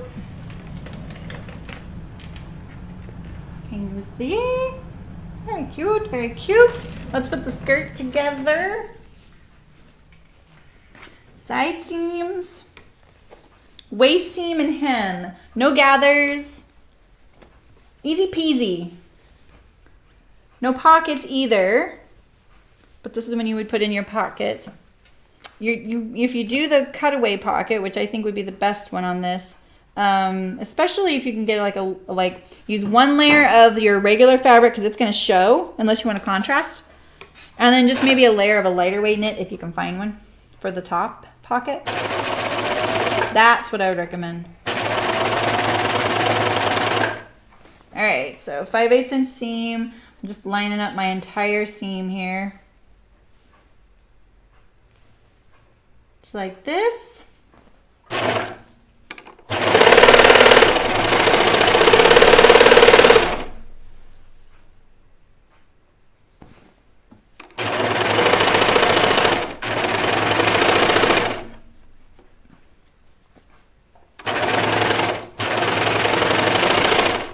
Never want to stretch your knits while you sew. And in fact, like when you are sewing with your serger, oh, see, this is looking so much nicer now. Look at that. When you are sewing with knits and you're putting like, say you're putting like a rib cuff to a sleeve like that, the danger really is that you're going to pull it while the needles are down, and you'll pull your needle. And it's really easy to do on a serger because you're so focused on getting that cuff in there and getting it to match. And I have definitely been there. And if you're bending the needle, you could damage the needle, and then it might break soon after that, which is always bad. And then like breaking a needle on your home machine, this is the deal. Like breaking a machine needle, no big deal. It's not a big deal, like expense wise, or like you're a bad sewer, or you know, like if you do it repeatedly, you can hurt your machine. And I definitely have a lot of experience with that because of sewing really thick stuff. I have a collection of throat plates. I literally could frame them on the wall. I have probably 10 at least from my needle breaking and damaging the throat plate, and I get a new one because the metal is so soft on the throat plate that when it gets damaged, then if the thread touches it, it can get cut, and you keep cutting your thread, you don't know what's happening, right? So it's not the end of the world if you break a needle. And I've been around so many newer sewists that are so apologetic when they break a needle, and I'm like, no worries, just put a new needle in, let's keep going, you know? Or like teenagers will hide it, or they will just go get another machine out. You know what I mean? And it's not a big deal. Like you break needles, it just happens. If you're doing it repeatedly, you should get your machine checked out, or change what you're sewing, or do a different method. On a serger, it's a little different because it's going a little fast. There's a lot of moving parts, and you just wouldn't want a piece of it to flick up into your eye, and you wouldn't want to hurt your machine. And I don't typically have very many serger needles. Like you just don't change your serger needle as often as you do your machine needle. I don't know why that is. I don't know if that's just a flaw on my part, or if it's just a typical thing. But I've even had mechanics be like, "Oh no, you don't need to change the needle." And there's no such thing as like for my serger, my pedal just will not stay here. I even bought that little pedal thing, but I didn't put it over here. I need to put it over here. He even was like a ballpoint serger needle. So they must just come with ballpoint serger needle. I don't know. I would really like to know that from an expert. I'm obviously more of an expert on the fly. Or getting it done. I will figure out a way to get it done. It is rare that even when all hope fails, I don't get something done. I will get it done somehow. So I'm lining my cut edge up kind of poorly right now, but to that line, my needle is on the 5/8 inch line. This is a really wide serger stitch that I'm using because I have the safety stitch on as well. And the reason I'm doing that is so I don't have to sew it twice. So you can have your seam with just this serger right here, but this isn't enough as a seam because you would see when you pulled it apart, you would see this pretty bad. And that's actually kind of loose right there. That's not the best. Like it could be better, you know? And the reason that people don't use this usually is because they either don't have it or it's built onto the side of this serging right here. It's because I have a 4-thread version of this. I just really like the way this looks. It looks really professional, and I never get to use it. But it looks a little loose. So, all right, let's put I'm getting lectury. Let's put the waist together. All right, so just gonna leave this thing like the skirt like that. There's no front or back skirt. You can put either one. I don't know. I wonder if I have enough. I wonder if I'm supposed to send back the leftover fabric, but yeah. Oh, you know what I was going to wear today was my watermelon dress. I forgot. I'll wear it Saturday. I do have a watermelon dress. All right, I'm going to put my skirt seam forward to get rid of this bulk right here and put my side seam on the bodice to the back because it's thicker because it's lined, you know? All right, let's see here. So can you imagine if this fabric was curling? I would have ended the stream because I would have rage quit probably.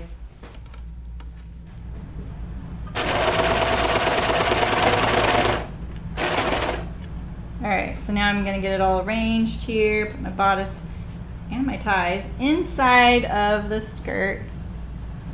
So I'm just gonna match side seams, and that's my anchor points.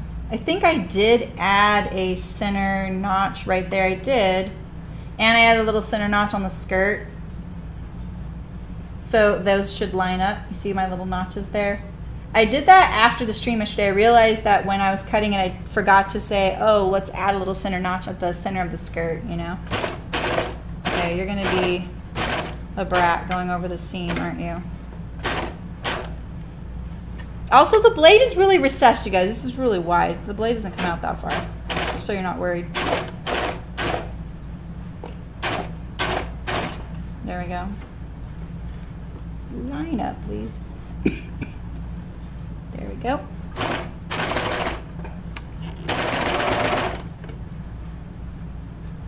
Wouldn't using pins be nice?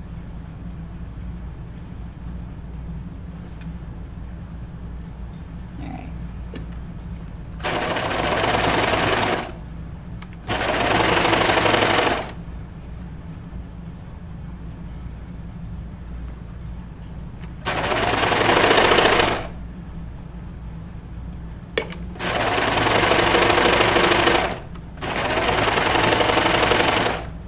I just saw my thread do something funny. Suspicious. Ah, Wonder Clips, that's smart. Yeah, what are we sewing on Saturday? Oh, you finished your Cali and you did the FBA. You love it? Yes.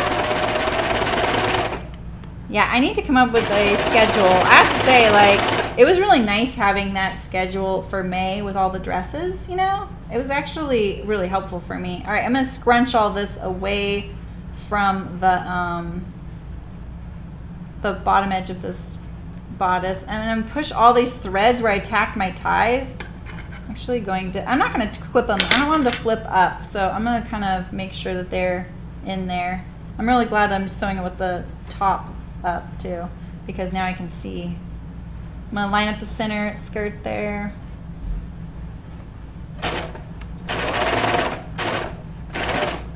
I was thinking about working on my t-shirt pattern. And then I was also thinking about doing a bunch of sewing maintenance on my clothes. Like I have a bunch of things that just need some like things. Troubleshooting, you know? Yeah. But I have so many great things to sew right now that I'm tempted to just sew a garment. Maybe I'll pick something I could do all at once, like this.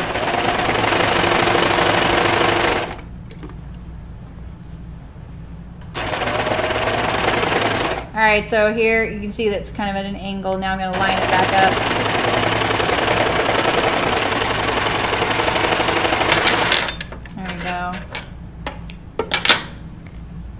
Trying to see, you can see like there's my start. See, it's a diagonal line, and then I finish it out and straighten it out there. That's what I'm doing.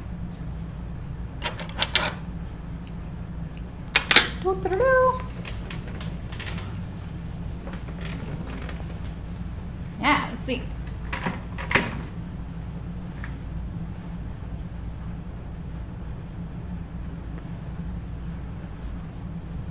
This sure would look cute on me. It's busy though, eh?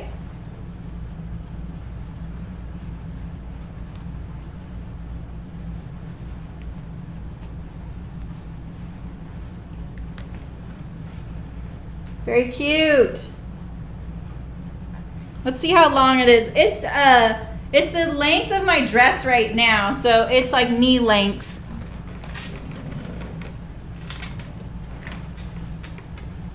Yes, Eliza, you're on a roll. Yeah, are you gonna post a picture of it? Yeah, Carol, I still want to work on a back view of that. Yeah, I know it does look like me, doesn't it? Maybe I'll buy it when they do their sample sale of it. I'm not a big fan of this. I kind of wish I would have understitched it, but understitching is just not the greatest for knits. You know? And I think on, it's not a problem. You know? All right, so I'm gonna convert to cover stitch one more time. And then we'll, yeah, right, it would be a great farmer's market dress. And then I'll hem the bottom and it's done. What time is it? 2 hours for a dress. 1 hour to cut, 2 hours to sew with me struggling and gabbing. Not bad, right? Very quick.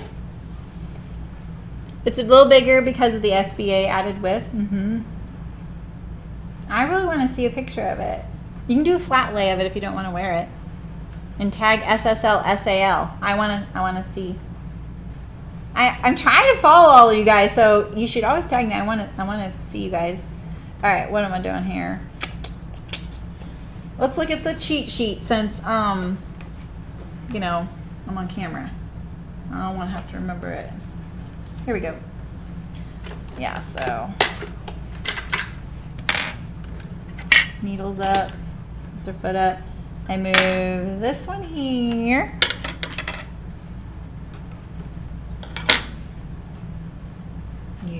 Okay.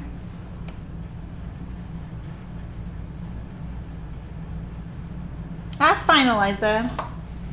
You could. Are you in our Facebook? Are you on Facebook, Eliza? Because if you are, you can just put it in our Facebook group, the Sewists. All are welcome to join that group. There's not. It's not a spammy group. There's hardly. Bye, Janice. Have a good day. Maybe I'll see you Saturday. Where's my needle? Here we go. Thanks for coming. All right.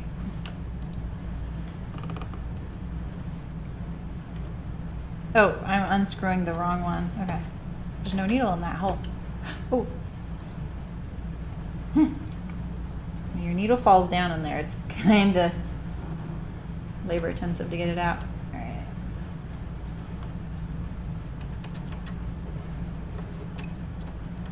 I was trying to remember to screw the little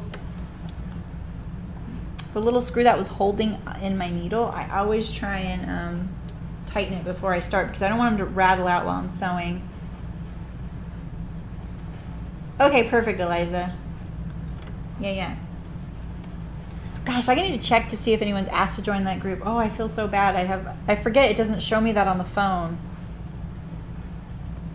I just opened Facebook the other day for the first time in forever.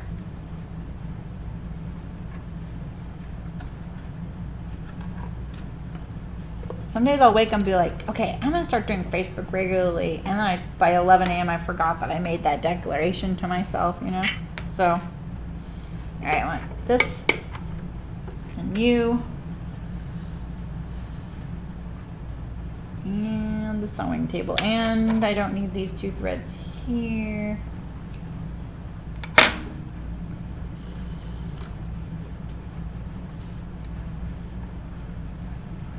Okay. Cover stitch is only 3 threads on my machine. I need the table.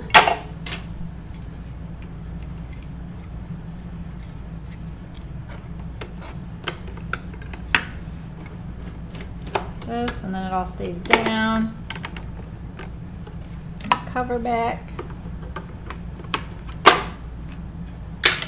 I always put my, it's not like a screw either. It's like a little like hex thingy. It is a private Facebook Well, no, it's not private, guys, right? Well, you have to be a member of it to see what's in it, but it's not hidden. You can probably see the group if you look for Sewists. I wish Brooke was here to link it in the chat. And then it's SewSewSews. If you look for SewSewLive on Facebook, I think it'll say that there's a group available, especially if you're in a desktop, like not a phone, but on the desktop, it'll be a little easier. And then you can just ask to join it, and then I'll accept you, and then you can post in there. You can ask people questions. And so the world can't see what's happening in that group unless they're in that group, but they can see that the group exists. So it's a public group, but the content isn't public.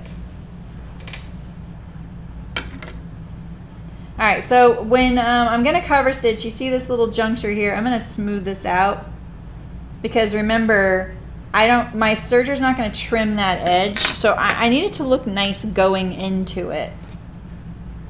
So it's just better, like that's why like any kind of angle here, it's just going to get chopped off. So it's just better to have a right angle to begin with because it's not going to survive. All right, so I'm going to look and see which way my seams are pressed. I'm pretty sure they're pressed towards the front, which is rare for me. Now you want to cover stitch. Now you want to play with your serger. I'm not making it look like too much of a struggle, then I'm glad. If I could sell sewing machines, you know, I would. So I'm going to do that. I pressed it to the front because I wanted my side seams, the bulk of them, to be pressed towards the back on the bodice. So, okay, good. Yeah, do that. All right, I'm going to do about a 7/8 of an inch hem. All right, so if you have a cover stitch and you've been trying to figure out how do I do this in a circle, it's not easy. And so here's the deal. Don't start on a seam or a thickness. Start in front of the seam or in back of it or something, and then kind of get going. And you can't back stitch, right? There's no way to secure this except going back, like when you come back around to the end, go over it for a few stitches. And if you have any like little whoop-de-doos on the beginning, you can pull out a few stitches, so give yourself a little space. So I'm gonna like start this.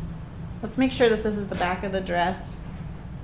This is the back of the dress. So I'm gonna start this back here. I like my start and stops on seams to be near the side seams rather than at the center back, you know? Yeah, exactly. We do thrive on challenges. So look, I'm gonna kind of wiggle it in there.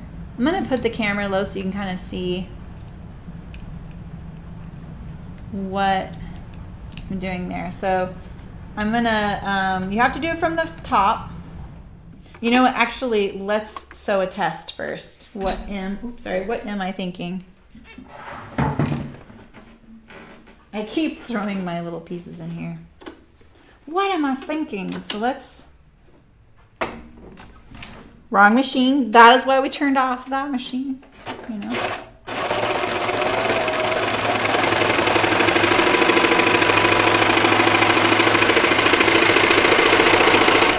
All right, I just want to see. Looks okay. Looks pretty good. A little tight. All right, now we're gonna do it. All right, so I'm gonna start on the back here. I'm gonna fold it up a little bit. You could iron it first so that you don't have to worry about that. That would be smart.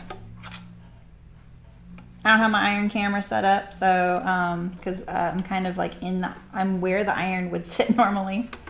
So there's a little thread that they like to connect there. You see that? All these threads are kind of connected because they've been sewing. And so what I like to do, maybe I'll pull a little bit of it out like that so that now that these are loose, not attached like that. There's a really weird noise in the parking lot right now. What? I think that's going under the feed dogs. I'm kind of curious. I want to make sure nothing's going to happen.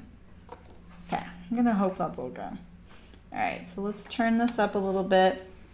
Get it going in there. You can see my little threads might be pulling up this little edge there. It's going to be okay. We're going to give ourselves a few extra stitches to deal with that at the end. The presser foot on a home machine is so tiny.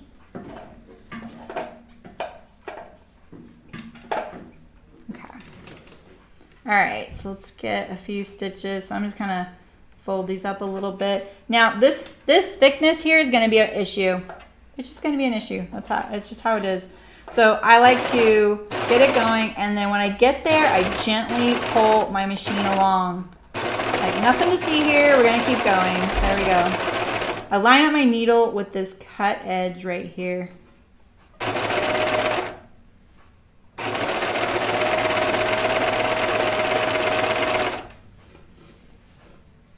See if you guys can see it. It's okay.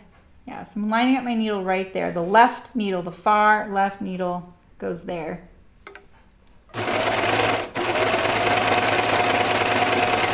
I feel like I've gotten cocky with this in the past, and I'll speed up. What I will say is even speed is better than slow and fast, you know, in this kind of case. I would do nice even speed.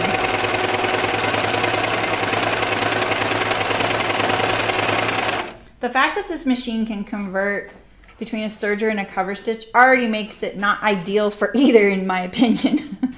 The serging is going to be superior. It's going to be fine. The cover stitch, you know, I feel like it's there as an option and it was designed for it, but at the same time, I'm not sure it's going to do as good as a industrial, you know. Industrial cover stitches are, well, they're silent, first of all, and they just do a really great job.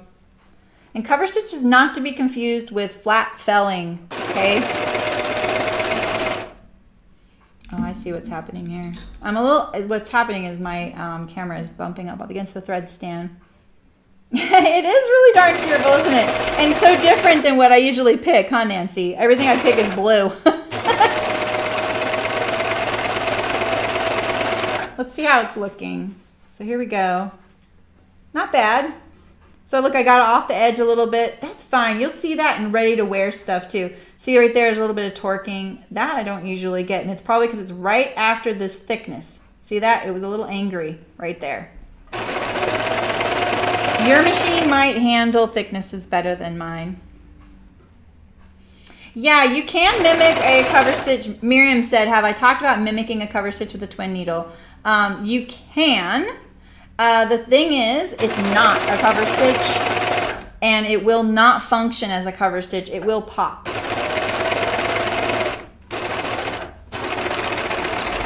Unless your machine has that function. But it is true. I love the twin needle stitching. It's so cool, especially on denim, you know?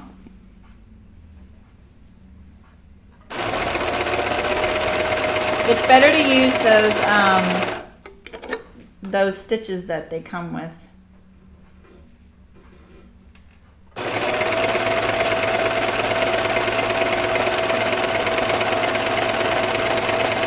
I feel like a little bit ago my hem just got super crooked and weird. I hope it didn't, because I was not thinking. My thread's getting hung up on the camera. I hear it occasionally. Oh, that's smart. You give it a little stretch as you go. Yeah, or a triple stretch stitch, exactly. Hi, Heather. How's it going? We're almost done with this dress right now.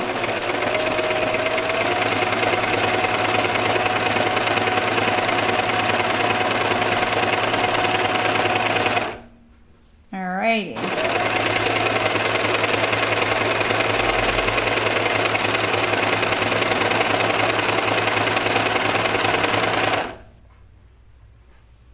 Yeah, look at that. So that thickness right there did a weird little thing right here. So now I'm at the beginning, and I'm going to line up with the original stitching. I'm going to go for a little bit. Here's the trick if you're doing this. You're going to raise up your needles. You're going to pull out, lift up your presser foot. Pull out your I was about to say your knitting, your garment as far as you can. Get it away from the needles. If the needles touch it, 1 or 2 stitches is fine. And then sew a little bit. And there you go. So look. Then you have these little stitches here. And that's how you line up your cover stitch in a circular hem like that.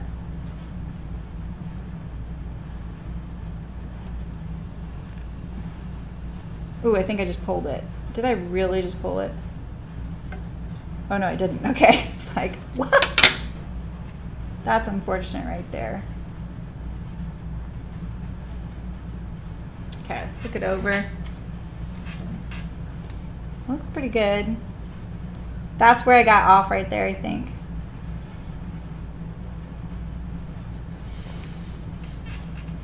Quadra jeans, I don't know. The quadra jeans, is that thread theory? Oh yeah, toaster sweater would be a good one. South Bank sweater was really great. Then that's a dress version. I made that in my needle sharp box.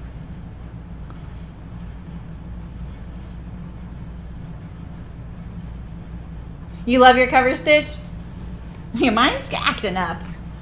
I love it too sometimes, but see, look, every time I go over the thicknesses, that's not my start stop right there. That's another one. It does this. That's kind of a bummer. I hate sending a sample that does that, and I probably can't fix it unless maybe I went this way, which you just kind of wouldn't do. Yeah, but it's done. The only thing I'm going to do now is I'm going to secure these little sleeve threads right here. Oops. There we go. My thread tree is massive on that machine.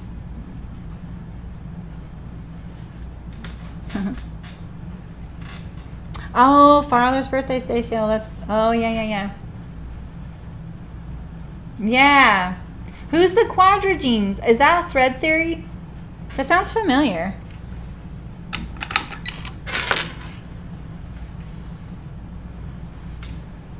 All right, so I'm going to take these little sleeve threads here, and I just like to pull them up onto the seam allowance and secure them like this. You see that?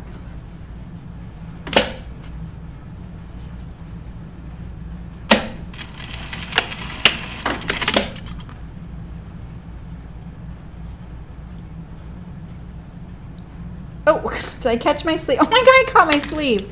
Wow. I totally caught my sleeve. Didn't feel like I was catching my sleeve.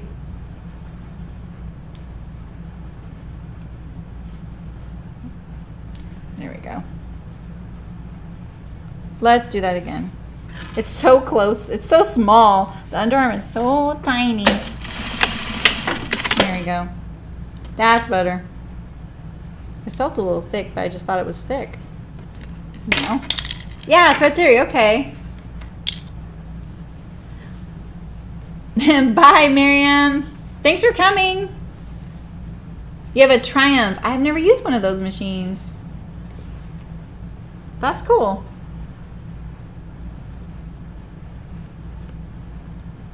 I don't want that stitch right there. That's the one I just took out.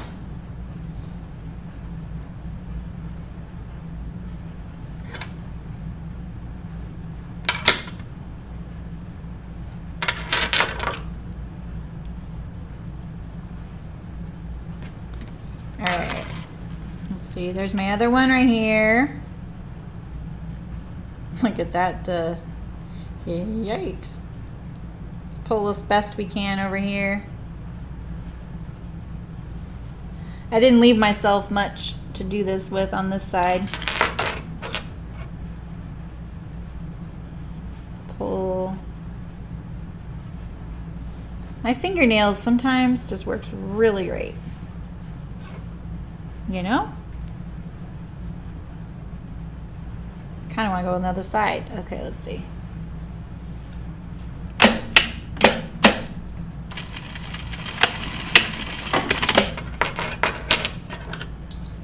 Since I only had to do this on the sleeve, that's why I decided to do it by machine. If I had a ton of them, I'd probably do it a little different. I didn't use a steamer bird, did I? Oh, I know, I did use a steamer bird, did I? Didn't I? That's the first time. Nice, I'm so glad, Heather. Bye, Malin, good night. Oh, you sew a ton of swimwear? You know, I just don't need swimwear, but it looks like so much fun. I know, and when your machine's working good, it's so quick, right? It's so little sewing because it's just a swimsuit. All right, you guys, let's scrunch this baby up.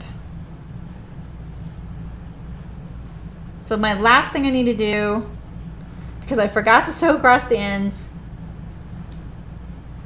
they would be fine, but you know, I could put a little knot. Let's see what we think of the knot. Is that cheating? Like if I pulled it really tight. Well, the knot's kind of cute. If I pulled that really tight, it would be a little smaller. Let's see if I can do it in the center. I want to get the end.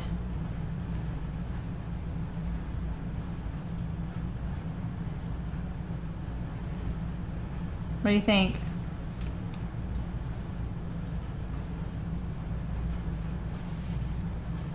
Knot?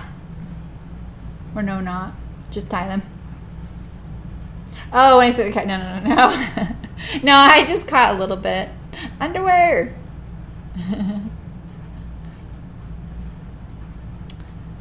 Yeah, you think that's good? I think that's cute. Hand sewing is risky for me. Let's see if I can get this one. Look the same.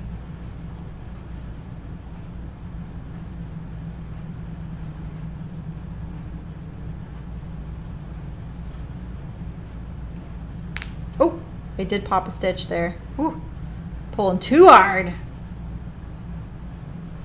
Good thing it's just the tie. All right. This is kind of like fluffy fabric for the ties, but the fabric is so yummy. Very cute. Oops, over here. Knot, yeah, the knot actually I feel like gives it something there too. Makes it less floaty. I think my channel's a little too wide, but it was easy to do, which is nice. So I think one of the touches I'm going to do right now is I'm going to tack this underarm seam down like that. See that? Instead of it being like that. I'm going to do it right in the cover stitch. I'm just going to do a little few finishing details for knits that you sometimes do. In the garment industry, you would at least.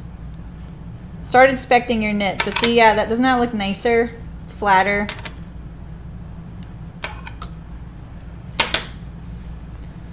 It just lays flatter. See, now we'll do this one here. I just do it right in the cover stitch hem.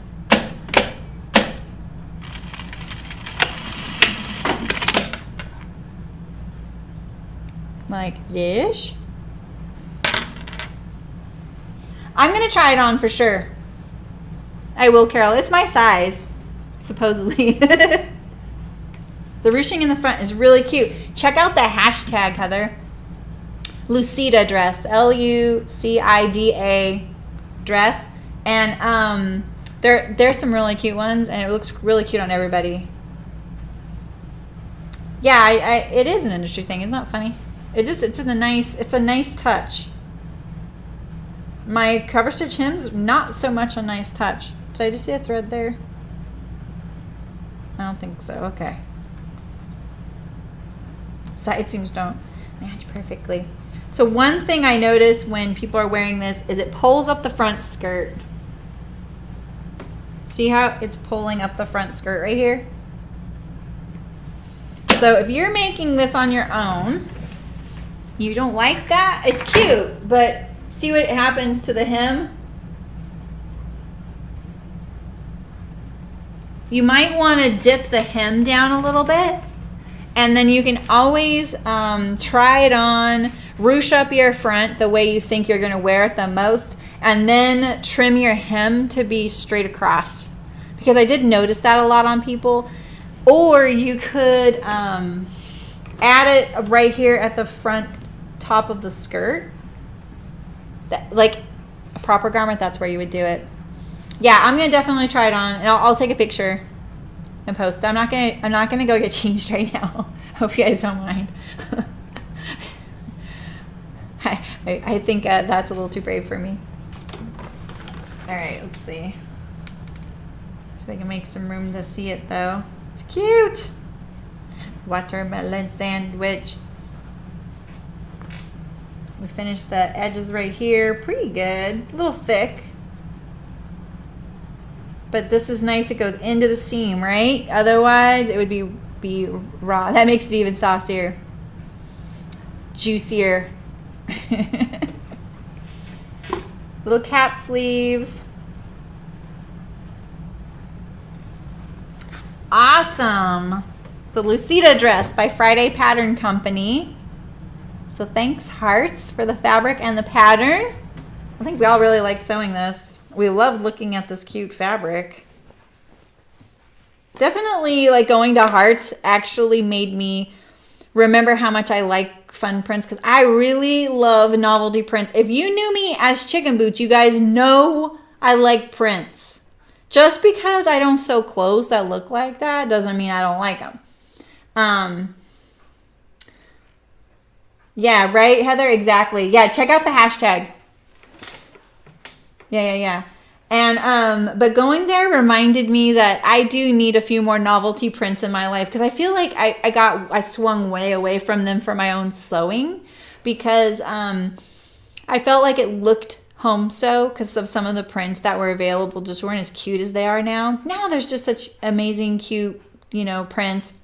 And a lot of those kinds of like indie prints have made it into the mainstream, you know. Like, I don't think you would have seen an octopus print fabric sitting on a rack at Target, you know, 20 years ago, but now that's totally normal, you know. So, I mean, I haven't seen that at Target, but I'm just assuming you wouldn't bat an eye at that. You'd look cute, you know. So I definitely need more novelty prints again, you know, because there's some cute ones.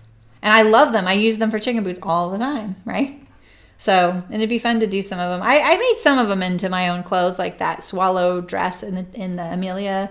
And, well, and I just did the gas sleeves in an Amelia. I guess the Amelia is where I like to do it. I do a lot of, and a Monetta. I have a Harry Potter Monetta. Definitely not cotton and steel, right?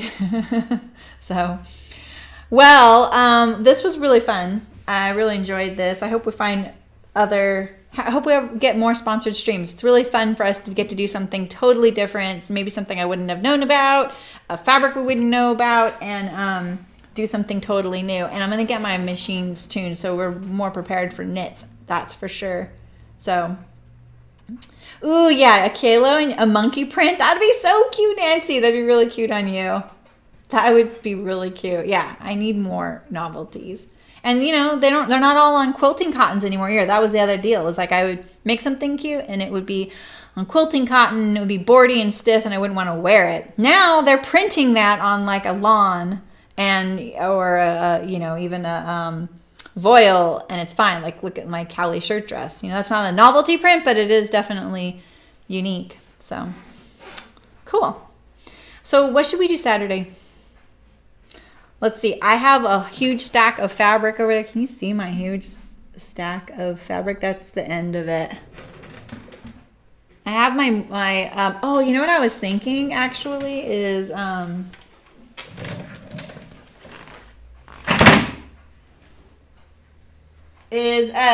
never sewed my needle sharp. You're welcome, Eliza. I know, right, Heather? I love Spoonflower. I sell my fabric on there. You can't wait. Yeah. Okay. I know Rayons also are in cute prints too. So I have this. I never made this in my needle sharp box. Can you see that? The bowline sweater. So I have some fabric here, which I can tell is not pre-washed. But look at how fun this pattern is. So you have to actually fold up the instructions. This is the instruction book. And then I sewed it down the side because it was driving me crazy. But this is one of my needle sharp boxes. Here's the pattern. It's on a brown paper. This is paper cut. I've never sewn anything from paper cut. But this is the schematic of the top. I obviously don't need this anytime soon, but you know, we do have the knits all going right now. Thanks, Heather. It's the tea house dress with a few mods. I just finished it. You want to know how to make the armholes smaller, Nancy? All right. I'm going to write that down. Oh, my mini moo cards. I never brought that. Okay, so... Oh, yeah, that's right. It was 85, the 85th video the other day. Now we're like to 88. Okay. Pattern videos.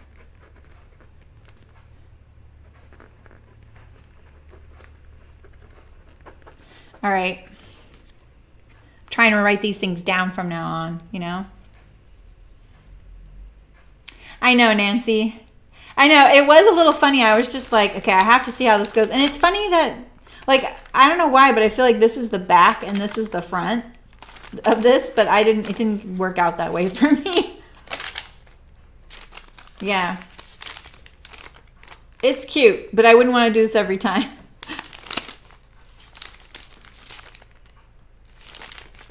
I like how easy it is to see. Oh, I'm, just a second. I have someone at my door here. Okay. My husband.